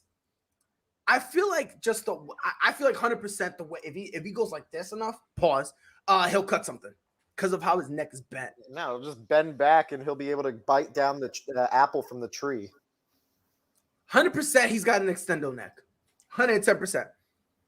But let me ask you, Kyrie Irving we have to talk about him. I have to get your thoughts on this. Who?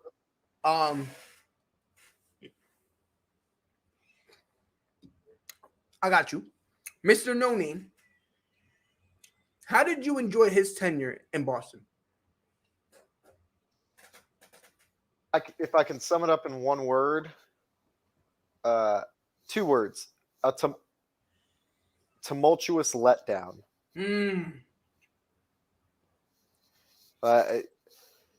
That's really what it boils down to. You know, the man made it clear he wanted out from Cleveland. He got what he wanted. He got to come to an amazing franchise with a lot of young talent ready at his disposal.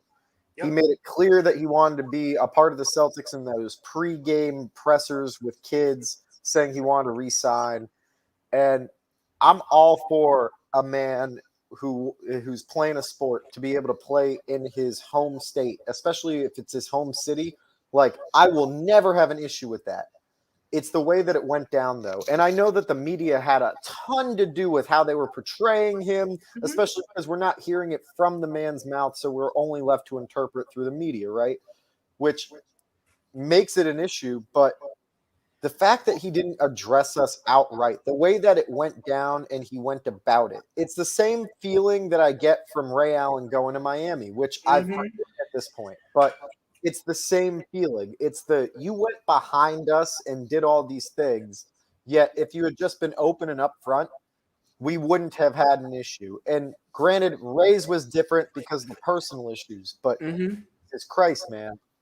Don't tell the fan base, build us up telling us that you want to be here, and you want to represent this city, right? We take that very seriously. And then go ahead and dip out. And then, of course, it's to Brooklyn, which is New York, and New York is, that legacy with the Celtics. We hate New York. Yeah, but the fact that it wasn't the Knicks, I mean, that makes it a little easier. But definitely, it's still the way that he went about it made me hate him, like to a point where I didn't say Kyrie Irving's name for years, and now I just feel bad for him because I want to see him play basketball. He deserves to be on the court because he is that talented. He is must-see TV. I fucking hate watching him win, but it's a treat and a pleasure to watch him do what he does with a basketball. He's won with a basketball and a maestro offensively. It's unreal. And it's not that I wish I could see him on the Celtics doing that, because I genuinely don't. But I just hate the way that it went down and the way that he treated Boston afterwards. Freddie, go ahead. No, I'm just here listening. We got don't get fined. we seen the news of late. Brooklyn allowing Kyrie to. They went to Kyrie and said, "Hey, we need you playing KD too many minutes. We don't want to get him hurt. Hey, we don't mind bringing you in as a part-time player." When they said months back that they wasn't going to tolerate him being a part-time player, what's your reaction to that? Just kind of curious. Who, me? Yes, sir. Well, no shit, they don't mind it now, considering they can use all the help they can get, especially with COVID and them having a lineup that changes every damn week. I mean, you got to take the load and responsibility off of KD, who's basically built an MVP season within the first 30 games. I have no problem with him playing part-time because it just means he's playing, period. If I'm the Brooklyn Nets, I'm trying to get him back on the court as soon as possible. Build that continuity with the new teammates. Build what you can. And anytime you have Kyrie on the court, you're practically guaranteed a win. So why not have him back? Especially because if you've built up enough, the postseason's going to come and your team will be ready. So my question is, let's say Kyrie, he's playing, a few months down the line, he decided to take another break. Do you believe at that point, right then and there, Brooklyn Nets should say, you know what, we're done with you, hell with you, move the hell on? Because, hey, let's be honest, ever since he left Cleveland, even when he was in Cleveland, this dude have not been the same dude that we all used to know. I mean, hey, you can't question his talent because the dude is one of the best, ball handlers in the game, one of the best shot makers, the best one in the clutch. Hey, this dude, you pay big time money to go see Kyrie Irving, but he do have his mindset of his own. Sounds like a personal problem for the Brooklyn Nets, I'll tell you that. It's none of my business. If they want to cut him, cut him. If they want to try and trade him, trade him. It makes no difference because Kyrie is an individual. He's proven that time and time again. He's going to do what he wants. More power to him for doing that, right? But just know, if you get to do what you want and you can be your own boss truly, which he's made it that way, just know you're going to get treated as such. So it's a business. It goes two ways. And see, when you say that, I think differently because, hey, Kyrie Irving stood his ground. Kyrie Irving didn't go get vaccinated. He said, hey, he's not the reason why he came back. He said, hey, I'm going to do my way. And then here come Brooklyn coming. Hey, so now, Brooklyn, you have to bail them out every time. You can't, weeks or months down the line and say, hey, I'm going to do this. Nope, you let me, hey, you sacrifice you bent your what you said. You bent everything that you stood for right now. Now you can't stand that ground anymore because you took that position. That's my opinion because it's gonna be hard. Now somebody looking hypocritical, and it'd be Brooklyn. I mean, like just my whole thing on it. I don't think he should be allowed to play part time, and it's only because the way I look at it, if you put this thing on everyone, right, where like you give everyone this ultimatum, like this country was founded based on religious freedom, and Andrew Wiggins said it's a religious reason, and he still had to take it. Me personally, and if I'm looking at this wrong, let me know. If you let him do this, you're opening up Pandora's box because let's say there's like another variant, you got to get like a boost or something like that. A lot of the players aren't going to do it because they're going to be like, well, you let Kyrie Irving get away with it. So I personally think it's a slippery slope because the league is opening up Pandora's box. You know what I mean? Like if this were to happen, am I looking at this wrong? Yeah, I'll tell you for one reason. And it's what I studied in college, and it's as James A. Janice from Dead Meat, the YouTube channel, a great YouTube channel, says, business! It's a business, man. They have money being paid to these players. Players don't want to miss paychecks, and owners want to have the best product on the court. That way fans come in the building, and it all boils down to money. So if you're paying a guy to play, you want him out there as much as freaking possible. Doesn't matter what the coach wants or the GM wants. The owner at the end of the day is signing the damn checks. So as long as I'm signing the checks, I want to get my product out there as frequent as possible, especially if I know that product is going to help me win and possibly make it to where I am the champion. That's a lot of money to miss out on. In the same breath that players can say, oh, we can be our own bosses like Kyrie did it. Okay, cool. We'll find someone else to step up because there are millions of dudes that want to play in the league. There are tons of dudes vying for spots in the G League. And ultimately, just like the situation with Ben Simmons forfeiting already up to $7 million, these guys aren't going to forfeit that much money for long. Let Ben sit out. Let him get a slap on the wrist and realize what missing $30 million a season's like. That way, he's probably inclined to come back, shut the hell up, act like a dog with his tail between his legs, and play ball. I don't know, man. I just feel like when you let back Kyrie Irving, I don't know. And again, the league is going to do whatever they want, so it's fine. I don't know, man. I just think it's a slippery slope. And I understand what you mean in terms of business. You know what I mean? Like right now, the Brooklyn Nets, are one of the favorites to win. Like, when healthy, they're one of the favorites to win it, to win it all. Still a favorite to win the East. So, I mean, when you can have, with all that, I understand. But I don't know. Maybe I'm just playing devil's advocate. I personally don't like it. I don't. Because like I said, you're opening up a Pandora's box. If something like this happens where, I don't know, man. Maybe it's just me, but I don't like it, especially like I said, like Andrew Wiggins said it's because of a religion, and the league said well, not really the league, it was more like the state of California. They were like, tough. Either you take it or you don't play. So I just feel like if homeboy's out here because he says, if he's saying, look, it's against my religion, and this country was founded to escape religious persecution, and you still make him do it, I don't see why Kyrie would be able to play. And I've asked this question: what makes him special? Look, no disrespect to him, but he's not a guy. Dude, he's not a Giannis. Watch him play. He's not a Luka Doncic. He's not a LeBron. No, he's a Kyrie Irving. That's who he is. Like, let's not take away and disrespect what this guy can do on the court. He is a 30-point per game scorer. He is a champion, a guy that secured the championship with the ridiculous play called the shot at this point. This is a guy that is still an all-around fantastic basketball player, and we can't discredit that or discount that. We might not like what he's doing, but it doesn't change the fact that – No, but I'm not – but because my point isn't really like I honestly the only issue I have with him was him trying to paint himself as he was making an unpopular decision but wanted to get a popular reaction. Like he was like, oh yeah, I'm fighting for the common man, and then just went 0 dark 30. And it's like if you're not comfortable, Jonathan Isaac did that. Like when he just look, man, I don't feel comfortable with it. I don't know what's good with it. And it is what it is, right? Kyrie Irving, he said that without saying that.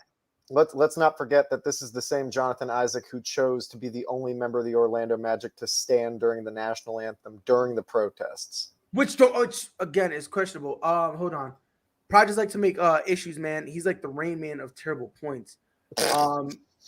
Meanwhile, I've been making solid points though.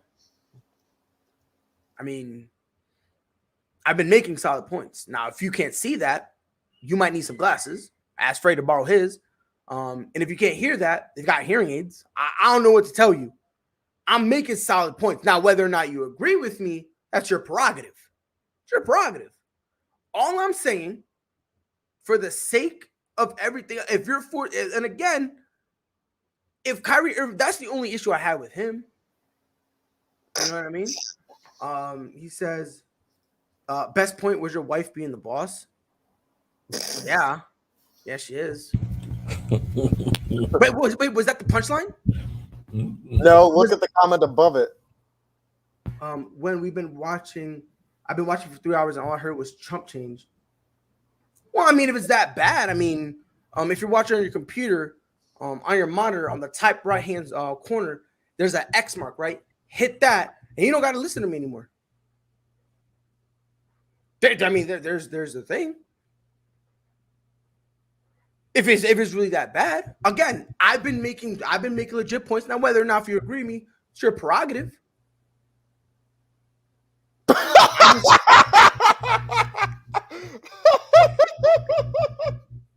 Well, yeah, which again, back to the game. Come back to like Jason, I don't know. I mean, person, if you're gonna say that, you gotta be more original. That's all I'm saying, dog. You gotta be more original, dog. You're saying the same thing everyone else has said about my name. I'll take you legit when you say something original. You know, that's all. I just want someone to be original. When you hear the word pride, they go, "Oh yeah, bro, you're gay," and it's like, all right, like, say something else though. Be funny. That's all. See, we're getting love now. I mean, it's all good now. I'm not mad or anything like that, but, just be original. That's all. Freddie, you wanted to say something? Yeah, that's what I thought. You better be quiet because guess what? We got the same record. Same record. So don't be saying nothing, Fredward. Hey, bro, but you know what? Unlike some fans in NBA, one thing that Look, I'm smart enough to make good points about sports. I'm not smart enough to just slap to the face. Look above it. Top of I mean, I wish, because then my dad would actually be around. Oh. No, you can laugh. Alex, I joke like that all the time. Swear to God. I joke like that all the time. Ask Freddie. I make jokes like that literally all the time. So it's okay to laugh at that. Swear to God. Alex's face right now is like would be the next Michael Jordan meme. Like, let's not sit here and act like that's not a thing. Who, me? No, Alex's face. Wait. He's trying not to laugh. He's trying so hard not to laugh. But yeah, Freddie, I'm just saying, bro. Hey, one thing the Boston and LA fans know, they know it's not about how the season started. It's not about none of that. Not matter who the hottest team is in the NBA, the first 30 games. It's about who's the hottest team when it comes towards to the playoffs, who have the most chemistry with their team, who's the hottest team, and who's going to go on the run. We know that's what it's all about, so I'm not tripping. And listen, Freddie, I get what you're saying to an extent. Because if you lose in the regular season, I'm not going to go, oh, yeah, doesn't matter. Like, you need to be able to evaluate it and figure out what you did wrong. Because, listen, there's some times where the team you're playing, they're just hot and there's nothing you can do. There are other times that you're giving up your defensive assignment. Like, if you know what I mean? Like, for instance, if you got a big man and he's supposed to be helping and he's supposed to help defense, he doesn't rotate, you need to say something about that. You know what I mean? And then if you consistently do that, you're not leaving a mismatch on the weak side of the floor. So now where do you know what I mean? So again, I do get what you're saying because when teams do have to hit their stride, but I think at this point in the year, you either you are what you are, and that's it. Like I'll be honest, we've had enough time to be able to No, look no, at it no, and no, say, no, no, no. There's still plenty of time to get better. 30 games don't dictate your season. I'm not gonna go that far. Not gonna Freddie, go that you far. said that. Hold on. You said that in the beginning of the year. I sure did. I said it's gonna take time, and it's still this time. And you Time is said not here. Christmas.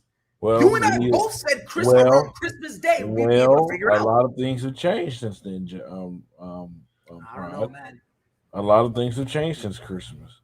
I don't know. LeBron and James missed those 12 or 13 games. You had THT's coming back. You finally got them back. Then you got 8 players going into COVID. That took time away. Now Anthony Davis is gone. So it takes more time.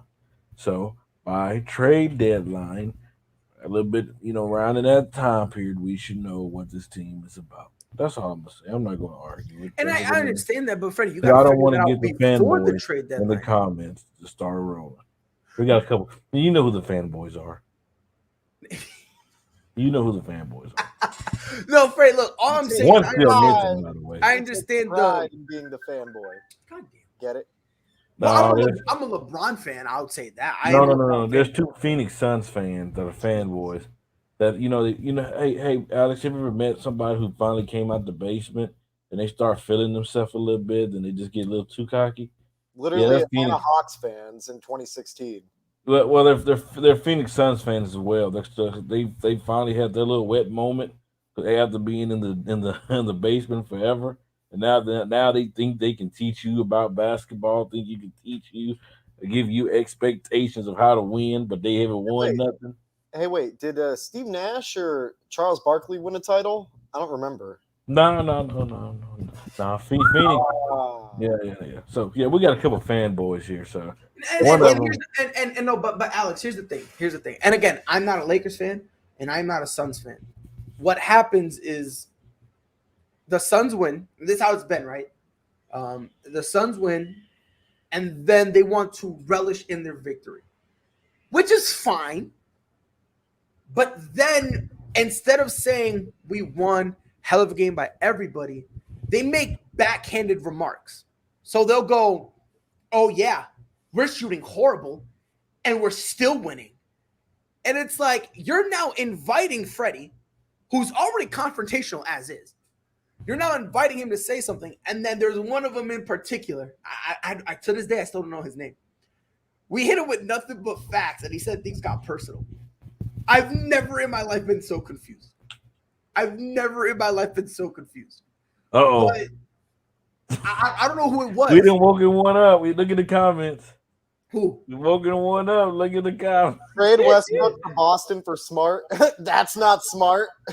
Nah, that's what's that. Who is this? Oh, that's the Phoenix one, right? Oh, that's the dude and I took that personal. That's the Phoenix podcast one. I don't know which one they're saying it, but no, like my thing is with the Suns, it was a hell of a game. Let's not get it twisted. Hell of a game, for sure. But the thing is, for that to be your end all be all, to be and Freddie's gonna get mad at me for saying this, but a struggling Lakers team that like, and again, Freddie, this is totally agree with you. Yeah, this isn't me being. This is not me being backhanded. Nutter buttering. And at this point, they are straight up 110%, just like cheeks. I mean, if we're gonna be honest, they are. And Freddie, again, I'm not saying this to trigger you, but right now, the Lakers are ass right now, bro. And right, I just want to make sure that, like, I don't want to be, I don't want to be rude. Hold on, to the person we talking sports and do something. You did he? Who said that? He said Mike said it, but Mike didn't say it towards him. Like Mike, it is what it is. I mean, Mike drops the F word like you and I all breathe oxygen. Like Mike probably said, "Hey, yo, effing, he's effing trash. So effing, this is effing ridiculous." He probably said that because Mike literally just says the F word like I breathe oxygen. Like that's his O2, bro. 100%. But you know what makes me so upset about Phoenix fans though? It's just like I said, like when you just haven't won anything. Like you But haven't Freddie, done you can't anything. say though. that though. But you can't just keep saying. And listen, But I can. Alex, You haven't done. No, what I'm saying is though, you haven't done anything, and you just have your little wet moment while the Lakers are down this year. I get it. You win. Pause. Now you trying to tell me. facts. Pause. Now you trying to tell us how to win. Like, dude, y'all haven't done anything as a franchise. Like y'all, even though y'all good, y'all Now, still Alex, haven't won a championship. Y'all and choked this last is year. and this is where I disagree with Freddie. This is where I kind of disagree with Freddie. Because I don't judge a team right now based on what they've done in their collective historical past. And what I mean by that is who has more championships right now, the Golden State Warriors or the Boston Celtics? The Celtics, right? Yep.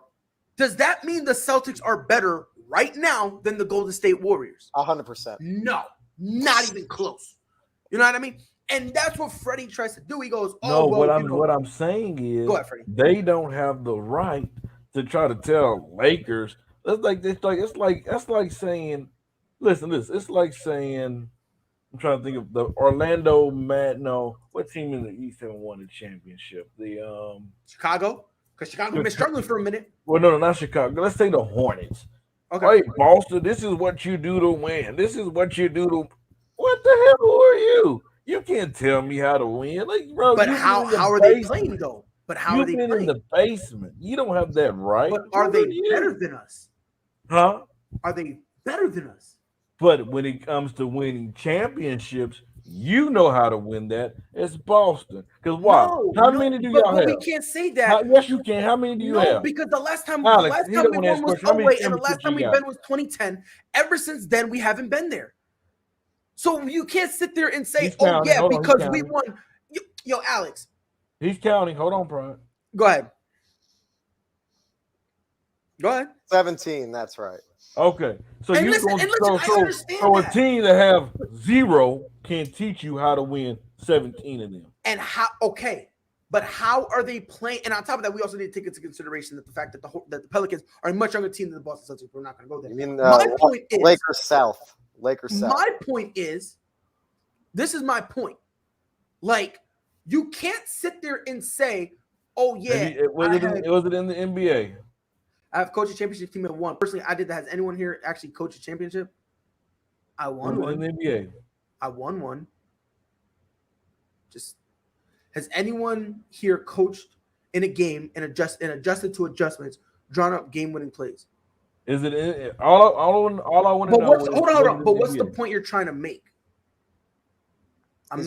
He's trying to make a point that you don't understand basketball to the level that these guys do. There's a difference. That's what they're trying to say. So okay. So he's basically trying to say that I won a championship and I've coached to win that championship. Is that the point? Can someone get to Pride's best phrase?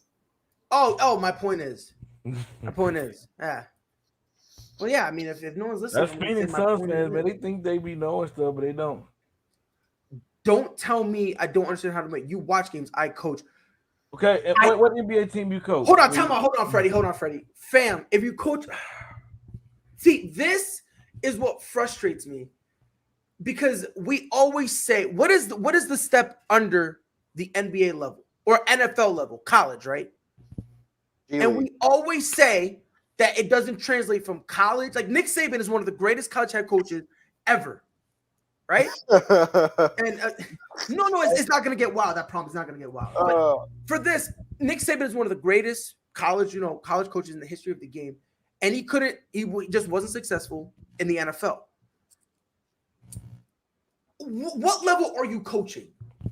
Because if you're coaching, if you're coaching high school or middle school or something like that, and you're telling me that means you're better, like that just I don't know, man. I don't know.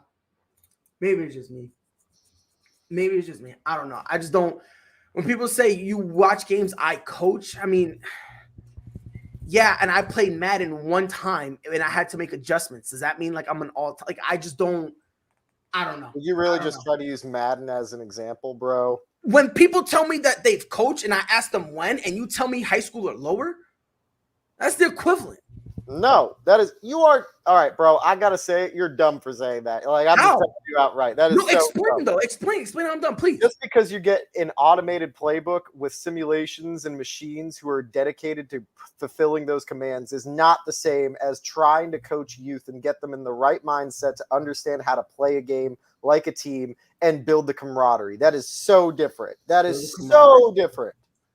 Build the camaraderie, bro. It's virtually like honestly, I don't when it comes to coaching and I've seen this because my high school coach was horrible. Horrible. Maybe that's why you don't know enough about the game. No, because again, Freddie, help me out with the mic drop. Come on, bro. But no, I mean, if we're gonna be honest, you don't have to coach to understand the game. Just saying. You can look at me like that all you want. It's fine. The harder you look doesn't mean it can be just to. But I just want to know you only have to coach. What level did he coach and win a championship? I really do want to know that. I'm just saying. I'm very interested. So Alex, I'm asking you. So you're telling me the only way for you to understand you have to coach. That's the only way you can understand the game. That's not what I'm saying at all. What I'm saying though is there's a difference in a level of understanding for those who are currently coaching the game versus the avid NBA fan or even the avid basketball fan that watches basketball enough. Nah, bro, I don't know. Me personally, if you tell me you coach and I say at what level and you're telling me high school or lower, I don't know, man, because you're not really running anything complex. Unless you're at one of these top tier high schools that are like low key running college type of schemes. But even then, that's like what all the high schools in the nation. That's like what probably 1%. Like, let's pump the brakes here.